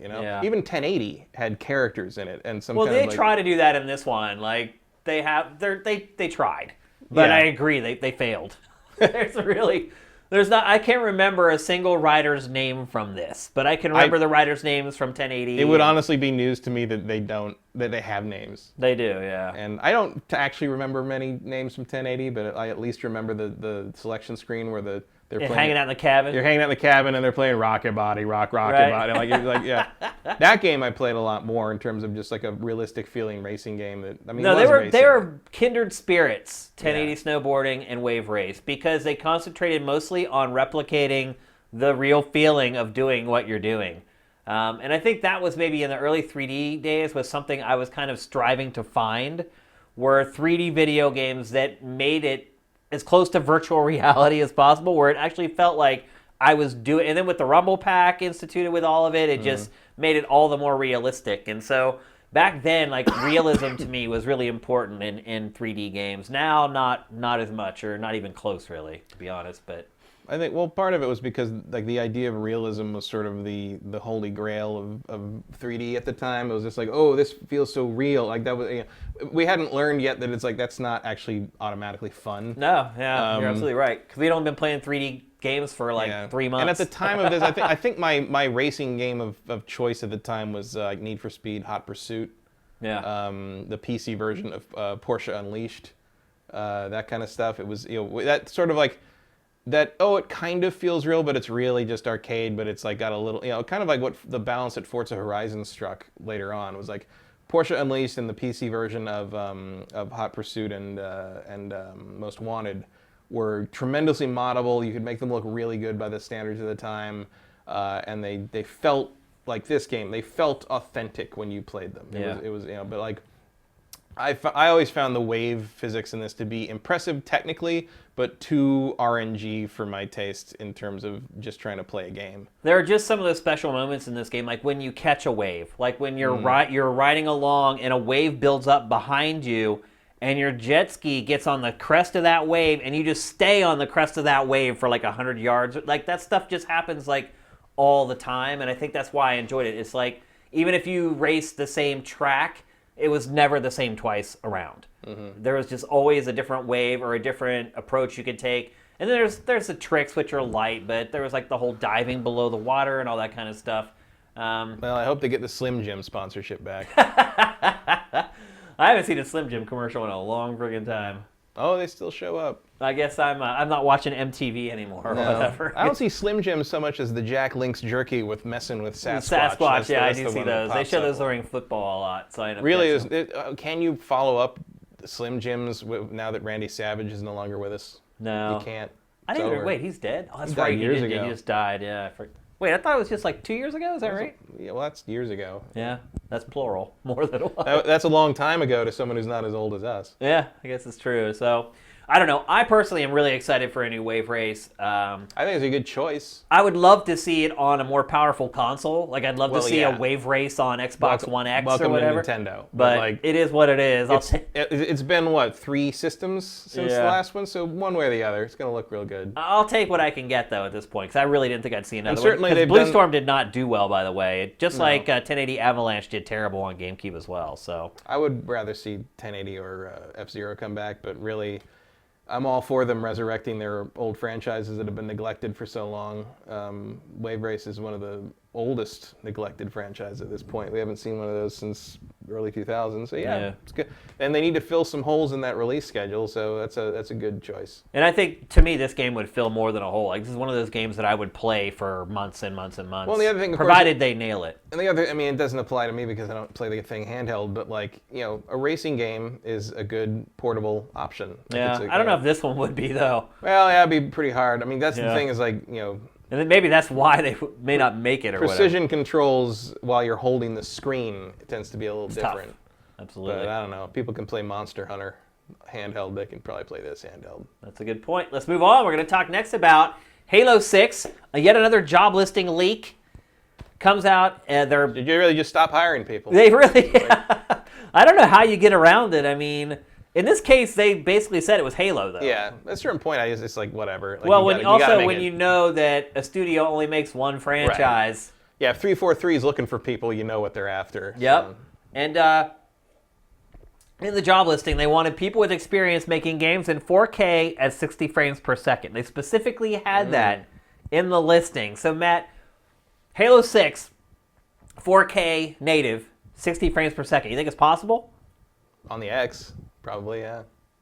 So that means we're only going to get one Halo for Xbox One, essentially. Probably. Was 5 not on 1? It is, yeah. Yeah. Oh, that's right. I guess 4 was on 1. 4 was 360. Yeah, so that would mean we get 1 just on the base Xbox One. Because I guess it'll probably scale down for 1. Yeah, it'll still work. I mean, I don't know if it'll be 4K 60 frames a second. Oh, definitely not. On the S. There's no way that it'll work on the S at that. But clearly they're targeting, that's also incentive to buy an X, I guess, if you're really married to the 60 frames per second idea. Yeah, I was kind of surprised to see that was their target, 4K 60. There aren't many games that run in 4K at 60 frames per second at all right now. And I was kind of surprised to see that was sort of their baseline requirement for the game. Mm-hmm. Well, they got to do something, right? Because otherwise, it's like, well, it's Halo again. So you should, focus on the performance, especially if they're gonna. You just launched the X. If they're gonna take another shot at kind of the esports thing with this series, like you're gonna need something that runs solid and well. 60 is kind of the minimum standard in that regard. Makes sense to me. Who knows if the campaign will run at 60? That's happened before. Yeah. The multiplayer runs faster than the campaign. That happens a lot, actually. I mean, it's happened a ton on Call of Duty as well. Do you think that because of these specs that maybe this is a launch game for Xbox 2? No. No? No. The X can run something. If they want to basically just keep it at more or less this level with some HDR, like it would still look really good. The X can run it that fast. You think so? Yeah. No question. X is a very powerful system.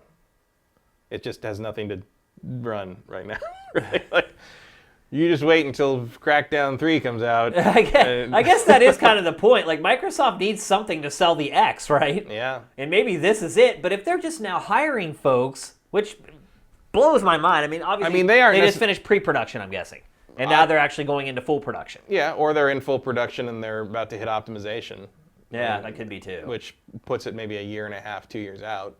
And by then, does the X matter? Is Xbox 2 not coming at that point? Yeah, it's like barely 2 years later. Yeah. The Xbox One X isn't even a year old. They're not even thinking. I mean, they are thinking about it. They're always designing the next hardware. They're already working on it. But the next Xbox is years out. Years out. Sony's got to make their move first. Like, there's no reason to put another Xbox out yet. Well, there is a reason. Microsoft's doing terrible. That doesn't mean you put out another $500 box of hardware. It didn't work the first time. It's not going to work this time. Let the competition make the first move and then trump them. Yeah, I mean, they should have learned that lesson the hard way. Yeah, I mean, it worked for Sony.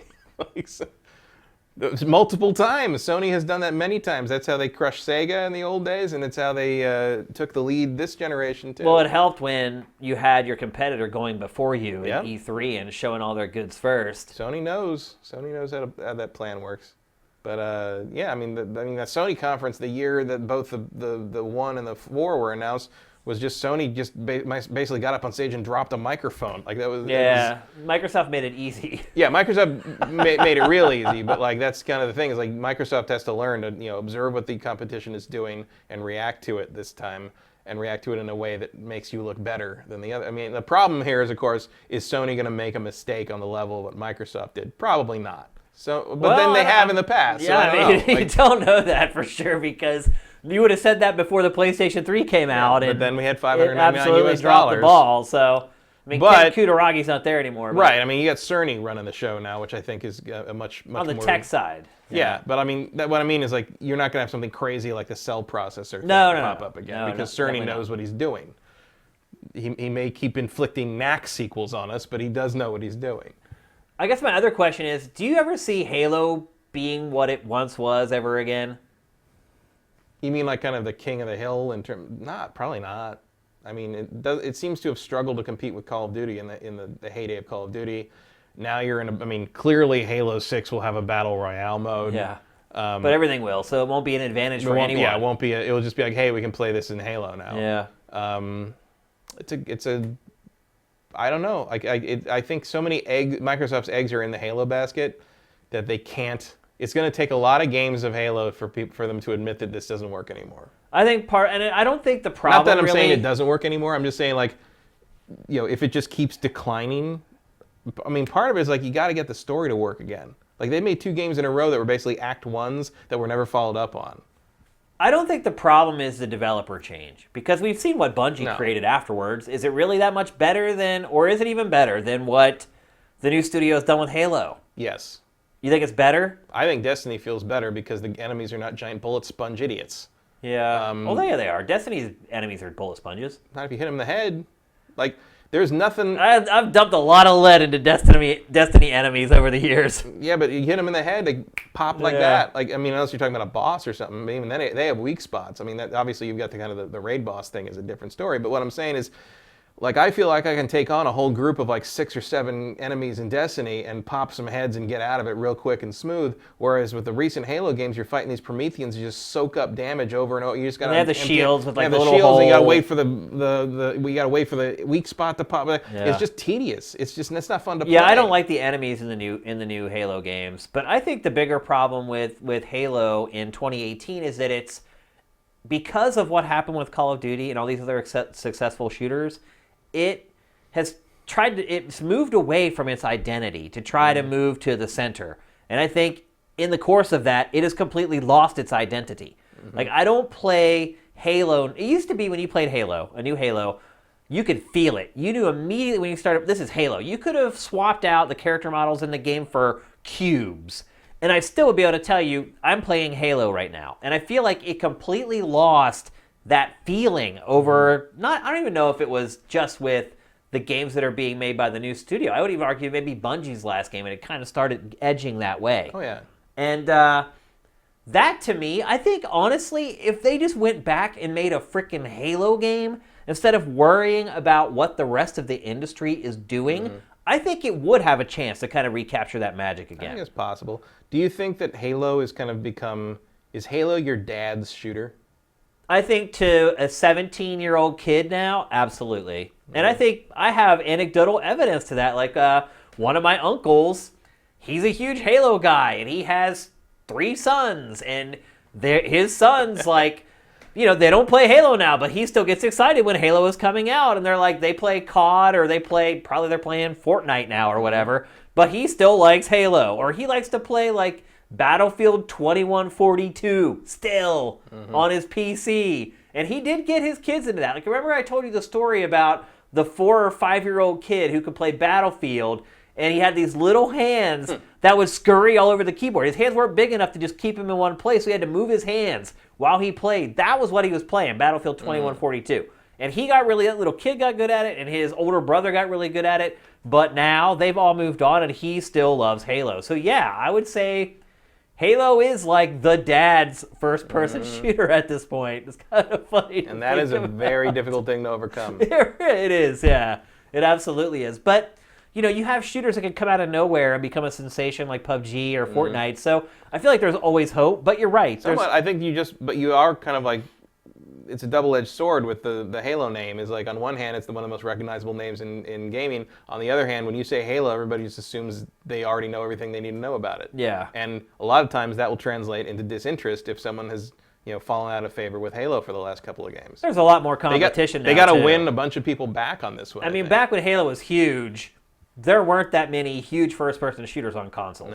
No. There certainly weren't 10 or 15 other franchises that were on par quality-wise, where how does the shooting feel? Are there no glitches in this game? Is there a big multiplayer suite? Halo used to have that market cornered on consoles, and now it's just one out of dozens. And I think that has been another issue for the franchise. Well, remember, the last time Halo was really as big as they want you to think Halo was Halo 3. Yep. And it's funny. One of the highest review scores I ever gave a game. Yeah, it's funny because that same year was Modern Warfare. Yeah. That was where it ended. Like, that was the peak because, the next monster like rose from the depths like at the exact same And then what you saw was the franchise trying to play keep up with Call of Duty, and you started seeing all these little elements creeping into the game. It lost its purity. Yeah. What made it a Halo I'll game. say this, take out aim down sights. Like, go back to Halo. I mean, you're right though. That is one of the huge changes that they made that made it like every other shooter. It feels like everything else. Yeah, but firing from the hip, that was what Halo was all about. And it completely lost its identity. And I think it just needs to go back and say, what is the core of the Halo experience? Go back to the mantra of make every 15-minute chunk fun. Like, I just feel like it's completely lost what the franchise was built on originally and made it successful. Regardless of how old the player is. Yeah, but right now, to me, like when you say Halo and you mention like a Halo 6, I think about Halo 5 walking into another big room, just being like, here we go again. Like, here we go again with these stupid Prometheans and like. It was never fun. It was never fun to fight these guys, and they did 2 games of them. Halo 4, though, was the worst, dude. That campaign was so bad. I mean, you just walked into a room, killed everything, and then flipped a switch. Yep. Walked into the next room, killed everything, and hit a switch. Like, I mean, 5 was no prize either. it was better, though. It was better, but... particularly the multiplayer was far better. Yeah, but like it was... like the campaign was still sort of like, okay, you barely play as Master Chief. 3 of the 12 levels are just walking around talking to people. Yeah. And none of it ever pays off. Nothing ever happens. It's Act 1. Like, you went through this whole Act 1 of 4 where they're kind of setting up Cortana going rampant. And then Halo 5 is about trying to find Chief who's trying to find Cortana. And then you find him, it looks like she might have gone rampant. Yeah. It's this, you're in the same place at the end of 5 as you were at the end of 4. And it's like, tell a story already. Yeah. Like what? Like, a lot of the wonder has left. Yeah, and now you're going to be in a scenario where, Marty O'Donnell's gone. And his music is one of the things that makes Halo Halo. Absolutely. And so you either need to find someone who can replicate him properly, or I guess you could hire someone that has the verve to kind of replace him, like a Bear McCreary or something. But in general, I think you're going to lose part of the series identity, and maybe that's a good thing. It might be time to reinvent that a little bit. But I don't know, it had its own identity, though, and it went from being a unique experience to something that just feels like everything else. It's starting to feel like the series used to be this dynamic super soldier with his power armor and his battle rifle, and it's starting to look more and more like a shambling flood zombie. No, you're right.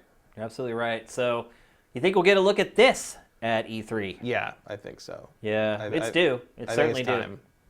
At the very least, we're getting the traditional CG teaser. Yeah. Where you don't realize you're looking at Master Chief until the last 5 seconds.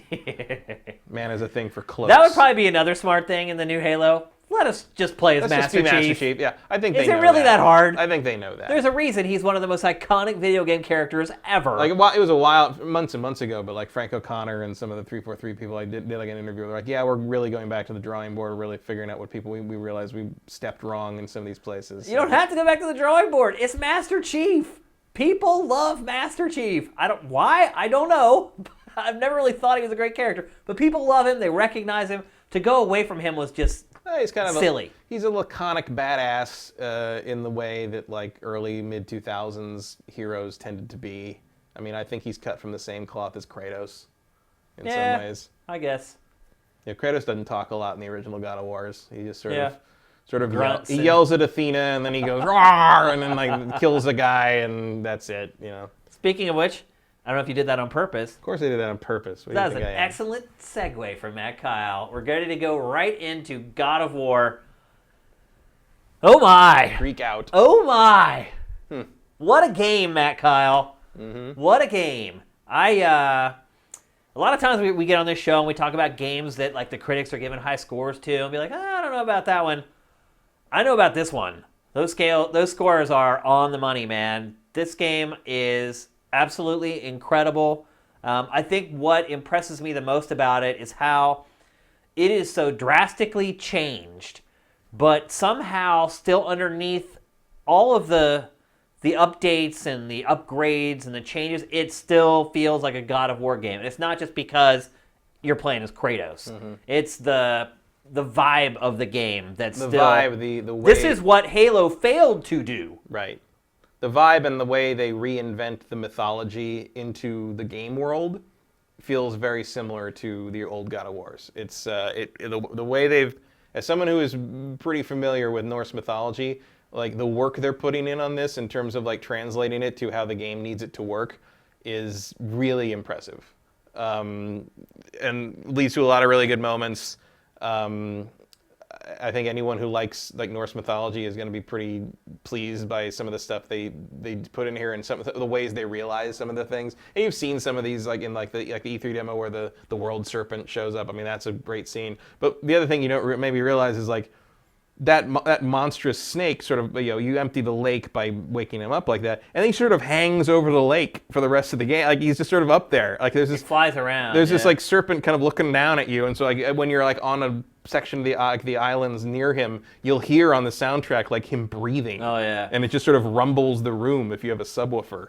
It's very impressive. Dude, the old God of Wars feel just like shells Yeah, well, compared to this game in every conceivable way. I mean, they are what they are. They just feel completely vapid and I think it's disposable. I think once you play this, it's understandable why they did not release God of War collections alongside this or to build hype for it. Yeah. Because it's just not relevant. It's just completely different. But I think that's what amazes me so much is how different it is from the other games, yet it still feels like a God of War. Well, I think because I remember there was some concern where like, oh, if you're going to reinvent this so much, why use Kratos? Like, why make it God of War other than just slap the name on it to get people to buy it? And I think after playing it, and I don't actually know how far in I am. My axe is upgraded to level 4, and there's a maximum of 5, judging by the skill tree. So I'm fairly well in, I think. This would not be the same game if it was not Kratos. Like, Kratos' backstory and what came before in the series is very important and tied into how this game tells its story, why the story is what it is, and why it works so well. And if it was just a new character, it wouldn't work the same way. It needed to be Kratos. They were very smart in finding a way to reinvent this character while remaining true to who he was. Even though he wasn't really much of a character before, he was just a really mad, really angry dude. He was an avatar for anger. Yeah, he was. That's all he was. He was a raging badass, and that was about it. And now he is a stoic dadass. But that's a great one. But he's got a lot of like character to him, and he's it works. Like, it really works. It works. And I came to this game pretty skeptical after all the 10 out of 10s and stuff. But like, yeah, they're like, right on. it's that good. It really is that good. I honestly think the story and all that stuff is probably the thing that's been changed the least. It's the stuff that you're seeing right here. The under the hood systems that are in the game. I mean, God of War used to have a very simple upgrade system. Oh yeah, well it was a standard hack and slash game. That's all it was. It was a beat 'em up. And it's just mind blowing to me how the RPG elements in this. Holy cow! Like, I cannot believe they're taking a lot of cues from various. I mean, they're taking. In world design, they're taking cues from Metroid and Zelda. Oh yeah, so you go through, God of War in the past. You go through each level, you never have to come back. No. You could if you miss like one little collectible. This game is built like Metroid, where there are certain doors that you cannot get into because you don't have that ability yet. You need to find that ability later on and then come back to these doors to get into them. Yep. And look at the trees for everything. Yeah. Like, you can upgrade everything in this game, man. Like, your axe has like 3 parts to it that you can upgrade. You can upgrade the sun. You can upgrade his armor, his bow, his arrows. And they all do different things, and it all depends how you want to upgrade in order to alter your play style. Like, especially with the kid. The kid can be upgraded so like his armor can let him do different things. Like right now I've got an armor on him that lets him, if my health gets low, he'll find and throw health packs, like health stones at me. Whereas you can also have one where he does more damage when he's like grabbing an enemy, or he'll do more stun when he shoots a guy. There's a lot of freedom to, and like, I have a pommel on my axe now that every time I kill somebody with an axe, I get like 2.5 seconds of health regen. Dude, the systems are so deep. I almost felt overwhelmed at first with how the trees and everything worked and what I needed to get to upgrade each thing, because some stuff just happens organically too. Like, just out of the blue, all of a sudden the boy would start attacking with his knife. Like, it wasn't anything that I upgraded or anything I did. At a certain point in the game, the son was now able to fight. Because there's an actual character development moment for that. Like, right, where he finally gets over his fear of killing. He finally does stab someone to save his dad, basically, and not that his dad needs saving. Yeah, really. I mean, that's one of the things that, after that he can do it, and like there's a lot of attention paid to character continuity and motivations. And why would they do this? Why would they not do this? There's a section where I don't think you're there yet, but there's a section where the kid gets really mad at Kratos for something that happens, and for the next like 20 minutes, like, instead, because the kid's constantly talking, like you're telling him to do something or do this, or over here he's like commenting on things you're passing by, and for the next 20 minutes the kid was just silent. Really? And like, you'd tell him to do something, he's like, and I knew the kid, I knew from the behavior of the character during normal gameplay that the kid was angry at me, and there was nothing I could do to fix it because Kratos is so socially useless that there was nothing, like, because you see, there's that element, that reticence to kind of be a human being to this kid is a constant thread through the game that you see in like that original E3 demo where the kid has to kill the stag, and then Kratos kind of reaches out to put his hand on the kid's shoulder and then pulls back. Like moments like that happen constantly because Kratos is a terrible person. Yeah, it's that's the most interesting part of the story to me is the relationship between him and the boy. Yeah. Because and I'm still not sure where they're gonna go with it. Yeah, like I haven't finished it either. I still have a long way to go. But it's been interesting watching him try to navigate human emotion. Because that's really what it is. He doesn't know how to be a dad. He doesn't really know how to love somebody. Although he seems to have, because like the motivation... He's softer for sure. Yeah, but the motivation for all of this is that his wife and the kid's mother has died, like right before the game starts. Is she his wife? Well, whatever. I mean, I don't know. Whatever. They were living together, and it's their kid. Right. Yeah. But But that's one thing I've been wondering. Is it his wife? I mean, as much as anything. I mean, it's not like they could go to a church and get married, sure, but like. But, Kratos lays down with pretty much anyone. Yeah, but I don't know if it was just one of his hookups or. It's not at all. It's not. That's important to the story, right? Yeah. It's not. This was his life. This was a life he settled down into.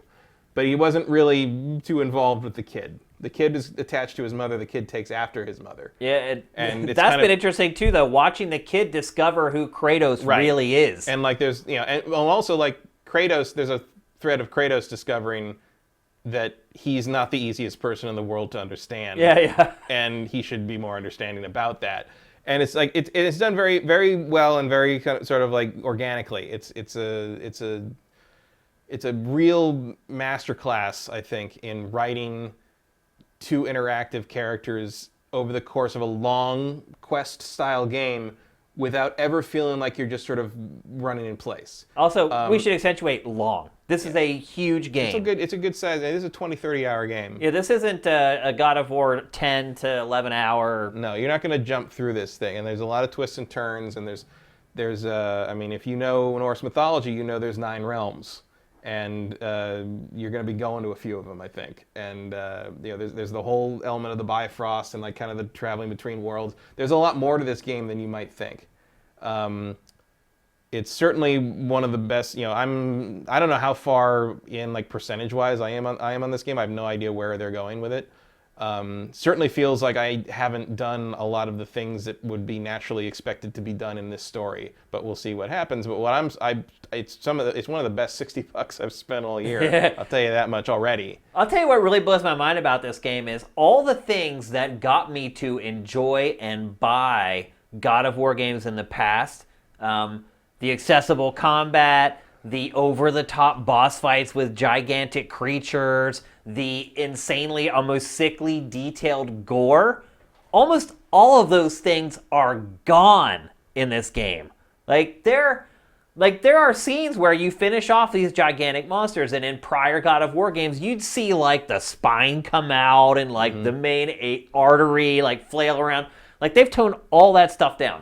I have not fought a gigantic boss yet. I fought bosses and mini-bosses, but they weren't like these creatures the size of like a mountain. And like if you had told me before I played this game that was going to be the case, I'd be like, oh, well, what?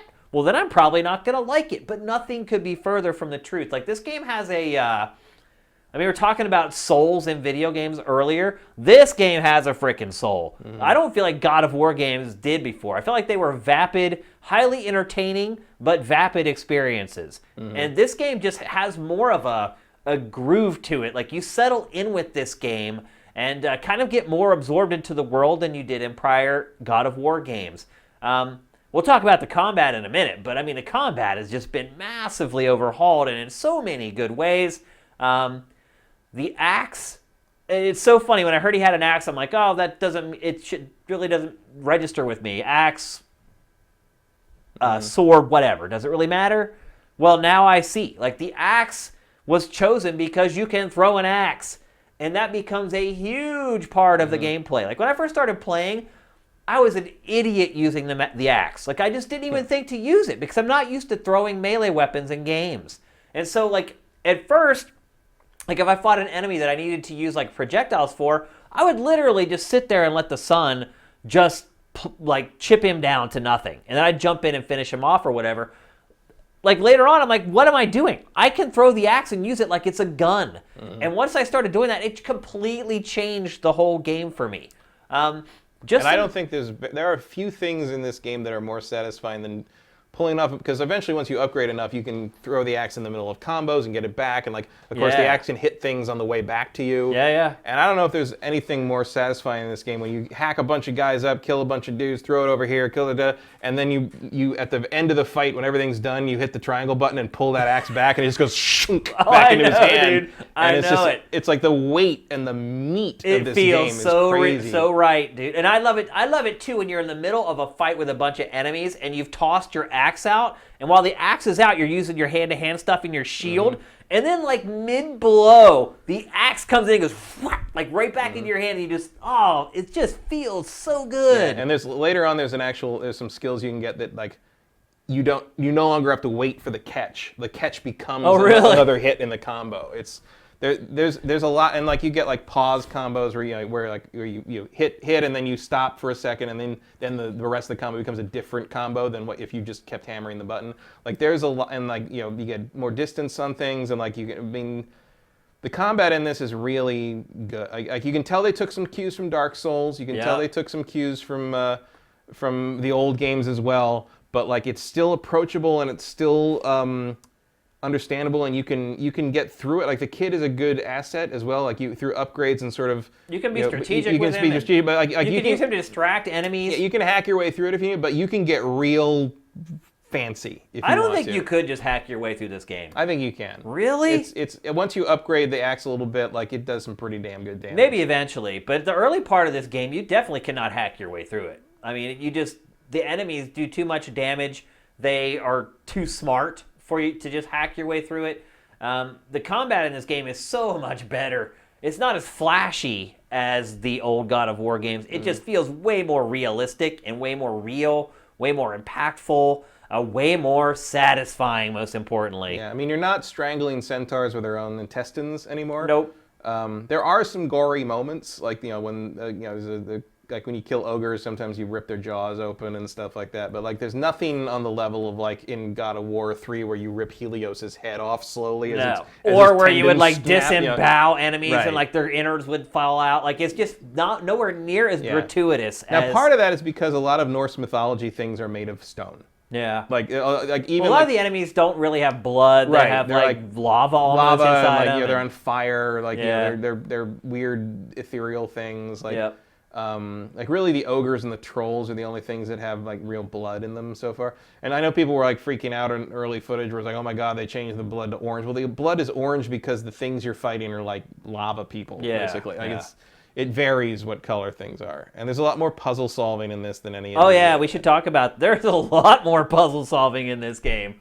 I was like shocked. I mean, and that's another thing that the axe is used for a lot. Is puzzles. Puzzle solving and the bow eventually, like it's very Metroid in that it really is. You get various upgrades that then let you do these things, or like it teaches you how to do something different with the axe sometimes. Early on, it's funny because like early on you start running into these certain chests or like areas that you can't get past because there's a thing blocking. You're like, well, how do I get through? I must not have that item yet. And it turns out later you do have. All you need to do is throw the axe. You just didn't know what you had to throw the axe at yet. Yeah. And it teaches you that later, and then you come back and there's all this stuff you can access. There's a learning curve with the axe because when I first started playing it, I just totally forgot to call it back. Yeah, I kept doing that. I would throw it out because I've never played a game before where you throw a weapon out and then you have to call it back to you. And so I would throw the axe, and I'd go into like a melee with a bunch of enemies, and I'm like, wait a minute, I'm beating these guys with my fists and my shield, where's my And then I have to hold the triangle, and it would come back to me. It takes a while before you get into the swing of it, but once you do, man, it plays like no other game, which is hard to say in 2018. And the different ways, obviously the axe is useful as a projectile, but eventually you learn like, if I hit certain enemies, if I hit them with it, they freeze in place until I pull the axe out of them. Yep. And so like that can like buy you some time to hammer on another guy. While they're doing that, you pull the axe back to you in the middle of that combo. The guy who was frozen needs a moment to recover because you just pull the axe at him and hurt him again. Yeah. You can, if you're close enough to a wall, you can pin him to the wall with the axe. Like, and you get extra points for that. Like it's there's a lot to it, and I didn't expect it. I mean, because there is a way that this game sort of feels like the new Tomb Raiders, and sort of that sort of. Oh, it definitely feels like Kratos Raider. Yeah, at like times. that kind of like the character is very large, the camera's near the ground, like Yeah. the environments are big, and sort of like you have to sometimes you have to sort of figure out like, okay, where's the cliff I can climb to get out of the area. But like the combat in this is beyond It really is any sublime. other entry in this sort of subgenre. We haven't even started talking about. It was like, really the combat I was expecting to be kind of functional and Right. passable, and it's not. It's No, just it goes beyond that. It's on par with like a good fighting game in places. Yeah, and then there's other things that you get that like just extrapolate on it more. Like you can get abilities to like recover your health. Like there's there's like magic in the game. This game is awesome, people. Don't watch us anymore. Go buy this game right now before your store closes. Yeah, you really shouldn't. Like, and I, I think was it Greg Miller said like if you intend to buy this game, like just don't watch it. Just go do it and don't watch anything because you don't want to know. And like he's right. Like don't be as surprised as you can by this game. And I'm not a like oh no spoilers person. Yeah. Like I'm like cause the other thing is like stuff happens in this game where like you don't know that's what's gonna happen. You can't. I'm very good at predicting story swerves and like I know Norse mythology very well. For instance, like early on in the game, there's a big fight, which is one of the greatest superhero fights in the history of video games. Agreed. I don't know any other way to put it. Superhero fight. It really is. And I knew who. It actually reminds me of that old comic I've talked about before called Destroy. Yes. Yeah. And I thought it is very similar to Destroy. That's that big. Yeah. I know what you're talking about. Yeah, it is. Or like if you like the fight between Iron Man and Thor in the first Avengers. Yeah, that's a good analogy like too. That. But because I know Norse mythology well enough, I knew who that was. I still have no idea who he is. But it's great that like. It doesn't matter if you know who he is. Like it's an interesting setup. It's just a great story. fight. It's the catalyst that gets the story going, really. But the fact that I knew who that was after that was like, oh, that's really cool. So I'm kind of like my Norse mythology knowledge is sort of battling with like what I know about how this story is kind of playing out to be like, oh, where are they going to go next? What's going to happen now? Like that's a really interesting kind of intellectual game to play with yourself if you know this material already. And even if you don't know this material already, like it's interesting because like the designs are so big and over the top and crazy and like it's just the same, like it was, the Colossus of Rhodes is not a particularly interesting statue except when you have to fight a giant version of it at the beginning of God of War 2. Yeah. And that kind of spectacle is still there. It's just not quite as... it's almost like this game is like the grown-up father version of the other old games. Like the old games were like kind of the adolescent crazy person, like raging party maniac. And this game is like the stoic Kratos dad. It's like, yes, the lake is very pretty. That is a very impressive giant serpent son. But like... let's just paddle for a while. Yeah. I cannot recommend this game highly enough. The only person I would not recommend, well, actually, two groups. Kids. Kids should not play this game. And people who only like to play multiplayer. And other than that, I recommend this game to everybody. It is all that and 5 bags of chips. I cannot wait to end this show so I can go home and play it some more. This whole weekend, all I'm going to do is play God of War. And if you have a Pro... a lot of the options are a little buried. They don't kind of call them out to you. If you have a Pro, get into those options and I think it's under display or graphics, I don't remember, or gameplay. It was kind of weird in a weird place. Change it to performance mode because there's different modes. And resolution mode makes it like go high res or whatever, full 4K supposedly, but it's like sub 30 frames a second. If you go to performance mode, it's not a locked 60 frames per second. But it's higher than 30 most of the time. It feels really smooth, and that's definitely helps during the combat a lot. So I would say if you're playing this on a Pro, switch it to performance mode early on because it doesn't seem to tell you that. I had to dig in there and figure it out during one of the early fights. Yeah. Because I was like, oh, this is because you can tell it's dropping. Like it's gorgeous in either mode. It doesn't matter. It runs like it doesn't run at 60 on the base PS4. I'm playing on the base PS4, but it stays solid.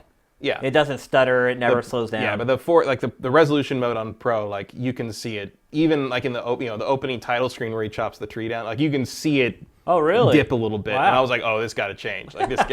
I tried it, and I was like, no, I need the higher frame rate. Yeah, I always pick the higher frame rate. I try not to ever compare games to other games, but I think it's very useful for people to give them a frame of reference. And to me, this game is the combat's a lot like the Soul series, but it's not quite as unforgiving. Mm-hmm. The level design is very much like Metroid. Although early on, your life bar is so short Yeah, it is couple tough of at first. couple of mistakes in a row and you're in trouble. You die, yeah. But you get past that pretty quickly. Right. The checkpointing is But very. the way it feels in the combat feels like Souls. The level design is like Metroid. It's not an open world game. It is kind of a controlled environment, but there are areas where it kind of cracks there's open. big areas. There's places to explore and discover. And there's reasons to go back to areas that you were already at before. RPG element-wise, to me, is very similar to Tomb Raider in that regard. Maybe even a little more robust than Tomb Raider. Tomb Raider doesn't have the skill tree flexibility. I mean, I was shocked at how deep the skill trees went.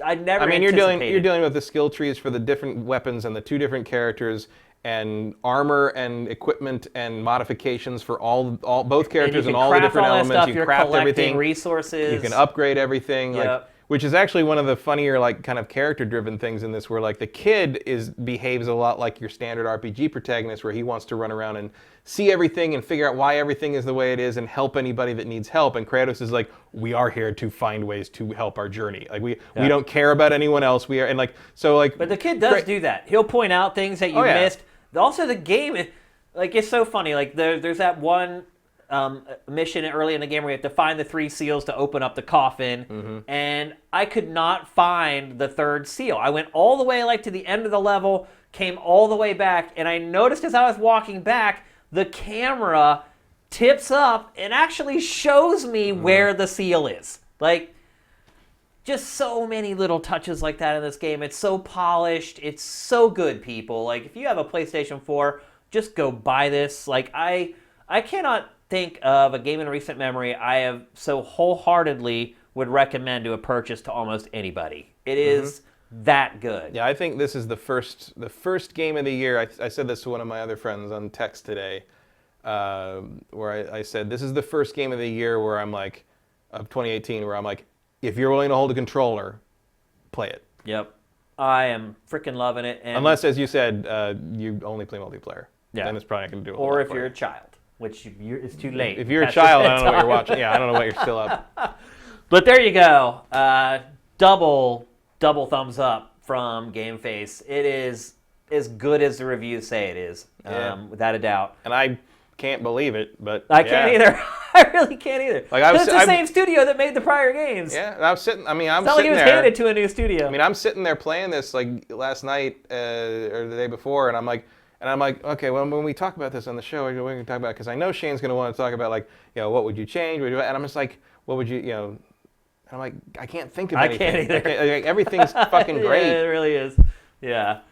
It feels good to be this giddy over a game. It seems like it's been a long time since I've played a game like this where I is just... And it was even able to get to me with my kind of like, because I kind of sat down with this game, I'm like, okay, 10 out of 10 from IGN, God of War. Let's go. Well, like, when you hit out like, prove 10 tens a year or whatever. Yeah, like, prove it to me. Like, let's see it. And they got it right this time. Like 2 hours in, I'm just like, okay, yeah. Like, go get it, people. They got it. Go get it. I'm sure we'll be talking about... And if you don't have a PlayStation, think about it. Yeah, sell your Xbox and go buy one. Like, really. Like, between this and Spider-Man, you're going to need one of these this year. Yeah. It's like having a Switch last year. Like, two can't very recommend important games. More highly than I am. In fact, we'll be talking about this game again. I guarantee it. We'll talk about it next week. And yeah, I think if you want to be game literate for 2018, you're going to need to play this. Yep, absolutely. So there you go. There's our first impressions of God of War. They won't be the last. But I think we did our job in convincing you that you should definitely go and spend $60 on this game. The hype is real, and I'm disappointed if you're still here. Yep. Like, you should be buying. I mean, wait, we have a trailer of the week, Matt, that people can't miss. Is it God of War? It's not. Well, then what the hell? It is time for our trailer of the week. It's also your opportunity to get some questions into the chat. If there's anybody left on this stream that hasn't run out to Walmart or Target to get this thing, our trailer of the week this week, there was actually a lot of good trailers. God of War's launch trailer was out there. The Shenmue trailer was out there, but obviously we had to show that for the segment. Here's a little under-the-radar game, franchise that I've always appreciated, probably more than I should, Serious Sam.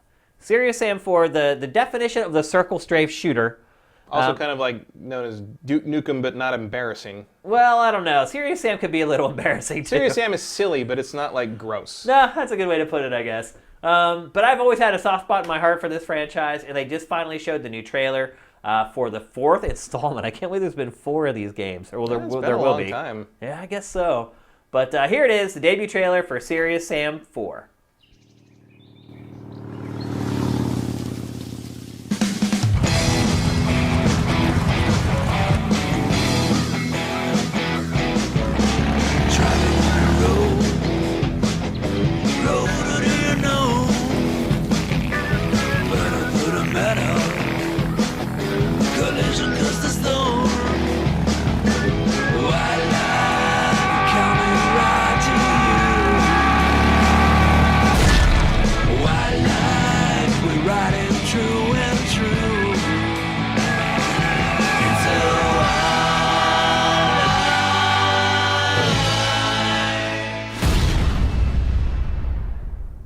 You like that cheap knockoff of Born to Be Wild? Hey, it's a budget title. You know you're working in a small studio when you can't get the rights for Born to Be Wild, so... Man, that's like 30 grand right So there. it's cheaper to just pay some garage band to make like a facsimile of it or whatever. It's probably like that band is probably made up of like team members. Oh, I'm sure. Yeah, it's probably like their band that they have on the weekends or whatever. Let's see. Let's get to some questions here. Wow, we're almost at 3 hours already, so we're going to take a few. Here's one from W. Matthew. What do you think of the mess of a release that surrounded the PC version of Chrono Trigger?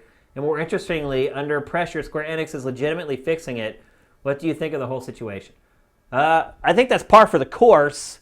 Mm-hmm. A lot of Japanese publishers and developers, their games go on Steam or on PC, and they're either awful ports or it's a mobile version that they've ported over to the PC. Square in particular is guilty of that. You're right. Above everyone. I mean, the Final Fantasy VI on PC is atrocious. It's not acceptable at all. I think I don't remember if they fixed that or not. Chrono Trigger. I mean, I love Chrono Trigger. Chrono Trigger is probably my favorite Super Nintendo game. I think a lot of people would agree with that. And it's certainly the best RPG Square's ever made. Except that was Enix. I don't know about that. I would put it above every Final Fantasy. And yeah, pretty much everything. Chrono Trigger is one of the best RPGs ever made. No, I agree with that. But you start talking about some of Square Enix, well, just Square's SNES output, maybe splitting hairs, I guess. Yeah, there's nothing else that compares to it except maybe Final Fantasy VI. And I would probably give Chrono Trigger the nod because I like the music in Chrono Trigger better. But I'm a big Mitsuda fanboy. Chrono Trigger also had subject matter that was outside the box a little bit. Yeah, pushed the envelope a little bit. There was some daring things. I mean, I hate Akira Toriyama's artwork, but I still love Chrono Trigger because it transcends all that. Yeah. So I was super excited to buy a nice PC version of it, and oops, it was garbage. Yeah. But when they fix it, I'll probably pick it up. What are they fixing? It was visual stuff, and I can't quite remember what the problem was. It was literally one of those things where I was like, oh, Chrono Trigger's out, and it was just like this tweet storm of like, do not buy Chrono Trigger, it's fucked up. Maybe the chat can remind us what it was, because all I remember was like, oh, they screwed it up again. I'll forget it. I don't need it. Let's see what else. The Legacy. Is God of War the game of the generation so far? I don't know. I haven't finished it yet. Yeah, I haven't finished it yet. I can't say that. It's tracking that way. I mean, it's in the conversation. Yeah. No so question. far, unless it falls off a cliff at some point, I mean, it is walking that path right now, I guess is the best way to put it. It is on the path to the top of the mountain. It is. Yeah. When you play it, you'll know what that meant. J. Reed Vic 7 has the output across first and third party this generation been the lowest in the history of modern video games. Is there a particular reason we're nearly halfway through a cycle with very little from Bethesda, Gearbox, Rockstar, Capcom, etc.? It doesn't feel like much less. Well, there are less games. Absolutely, there are less games. I agree that the output from those companies has been... Actually, not even, because Bethesda has put out a ton of stuff, just no one bought it. Yeah. If you mean like literally internally developed Bethesda productions, I mean, they put out Fallout 4. Yeah, Bethesda's been fine. I think its output's been great. The output has been steady. I don't know if I'd call it great.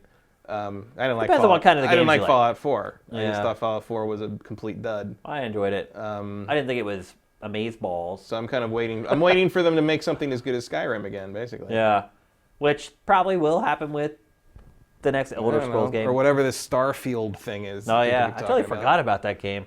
Yeah.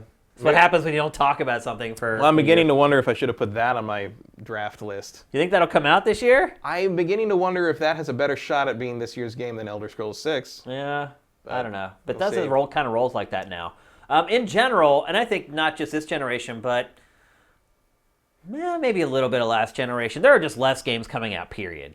And, I mean, that void's being filled by tons of indies, which never existed before. Right. But if you look at, like, the total number of games released per year and compare, like, the PlayStation 2 to the PlayStation 4, not counting indie stuff, the PlayStation 2 destroys it. Yeah, I don't know why I wouldn't count indie stuff, though. Yeah, well, indies didn't really exist back then. No, and but you can make but an they indie do game. now, and they kind of have taken the place of that B and C list sort of slot that we used to get from Koei all the time. Yeah, I don't know what's better, like a pretty good game that lasts 5 to 10 hours, or a mediocre game that lasts 20 or 30. I'd take the former. Yeah. Like, I'd rather play Night in the Woods and its ilk than, I don't know, Psyops, or I like Psyops. But see, there's a lot of games like that back then, though. though. The Second Sight. The other psychic But there game. used to be lots of games like that, though, that were just like these kind of unique ideas, like, I don't know, Red Faction was kind of like that. Like these games that were just like the B level, weren't quite like big budget AAA, but had a unique concept or whatever. I feel like the indie stuff has more or less filled that gap for me in ways that I don't miss that sort of, I don't miss the shovelware very much, really. Capcom's output has been terrible, though. Yeah. Capcom, absolutely, you nailed it by calling them out. I mean, their output has been anemic, probably being generous. I mean, the only thing I think they haven't completely screwed up is Monster Hunter World. I guess they've tried, more or less made good on Street Fighter V, but like that game is never going to come out from under the shadow of how it launched. Yeah, I don't think we were even talking about quality, though. It's just quantity. Like, Capcom just has not released a ton of games this generation. It's just been very, very slow, especially if you compare it to last gen or even the generation before. It seems like it's slowed down a lot. They got a few. I mean, they had Dead Rising 4, and... Did Capcom publish that or Microsoft? I thought Capcom published 4. I don't know. I thought Microsoft published 3. Can't remember now. I don't either. But it tells you how unmemorable the games were. But yeah, I agree with you. I think the output's been lower. I think the indies have kind of filled in the holes a little bit in a lot of cases. Killzone 310, 420 stories. The one Geo. I'm going to buy God of War 4 right now because of you guys. You will not regret it. I promise you. The Legacy, have you played Nintendo Labo? No. Have you played it? Nope. Just went out to the press this week. I did not get it. Came out today. I don't intend to buy it, so... Wait, did it release today? Yeah. Oh, it's in stores today? Yeah. Oh, I thought it... Wow, that just went right over my head. Unless I don't know how I missed that. I'm completely out in Crazy Town. I thought I've been under the impression that and God of War both came out today. I had told you. You're right, though. It was 420. I just completely slipped my mind for some reason. Smoke a blunt and make some cardboard. Yeah, apparently. I think a lot of people are probably doing that right now. Smoking blunts and folding cardboard. It's a good Friday night. That is freaking funny. Let's see. If the Flyers somehow win Games 6 and 7, I just saw that they lost. I checked the Penguins lost. I checked the score during the trailer of the week. I was disappointed to see that. But if somehow the Flyers win Games 6 and 7, would you wear a Flyers jersey, shirt, or anything? Hell no. You will never catch me wearing a Flyers anything. Other teams maybe, but I hate the Flyers more than any, not even just hockey team, any athletic sport team anywhere. I cannot think of another team I detest more than the Philadelphia Flyers. He won't even sign up for frequent Flyer programs. Yeah. I hate the Flyers. Do the Flyers have a single syllable nickname? Isn't like a rule in hockey you have to have a Well, there's like Pens for the Penguins. Pens and the Flyers really don't, though. They don't have? So they can't even do that right. No. Okay. The Flyers used to be really freaking dirty. They've kind of changed the way they play now, but I can't forget. Let's answer one more. Well, maybe we don't have any more. Any game in particular you're looking forward to possibly playing at E3? That's from Vox91. That's the last one. I'd like to. I don't know if they'll have it playable, but I would like to play Spider-Man. Anthem for me. There's so many questions for me about Anthem. It's like that's not going to be playable. I bet that's not going to be playable. He just asked which one I want to play. Yeah. And that's what Same, I want. I mean, maybe. But no, EA said it is going to be playable. Is it? Already at their EA Play event. They already announced it, yeah. Have fun in that line. That's what I want to play, because after Andromeda, I want to know what's going on at BioWare. Can they recapture the magic? Is this game going to try to soak me for every microtransaction dollar that it can? Well, yes, probably. But it's not the same people that made Andromeda. No, I know. But still, it's the BioWare imprint. That means something. To me, anyway. Used to. Yeah. Well, I think it can again. That's why I want to check it out. So that's for certainly me, Anthem has a better chance of bringing that back than another Dragon Age. Yeah. I mean, of everything that's announced right now, that's the one game for me. I think Spider-Man is probably the thing I'm most curious about, just in terms of I want to feel how the web swinging works. Feel how it feels. I didn't word that right, but feel how it feels.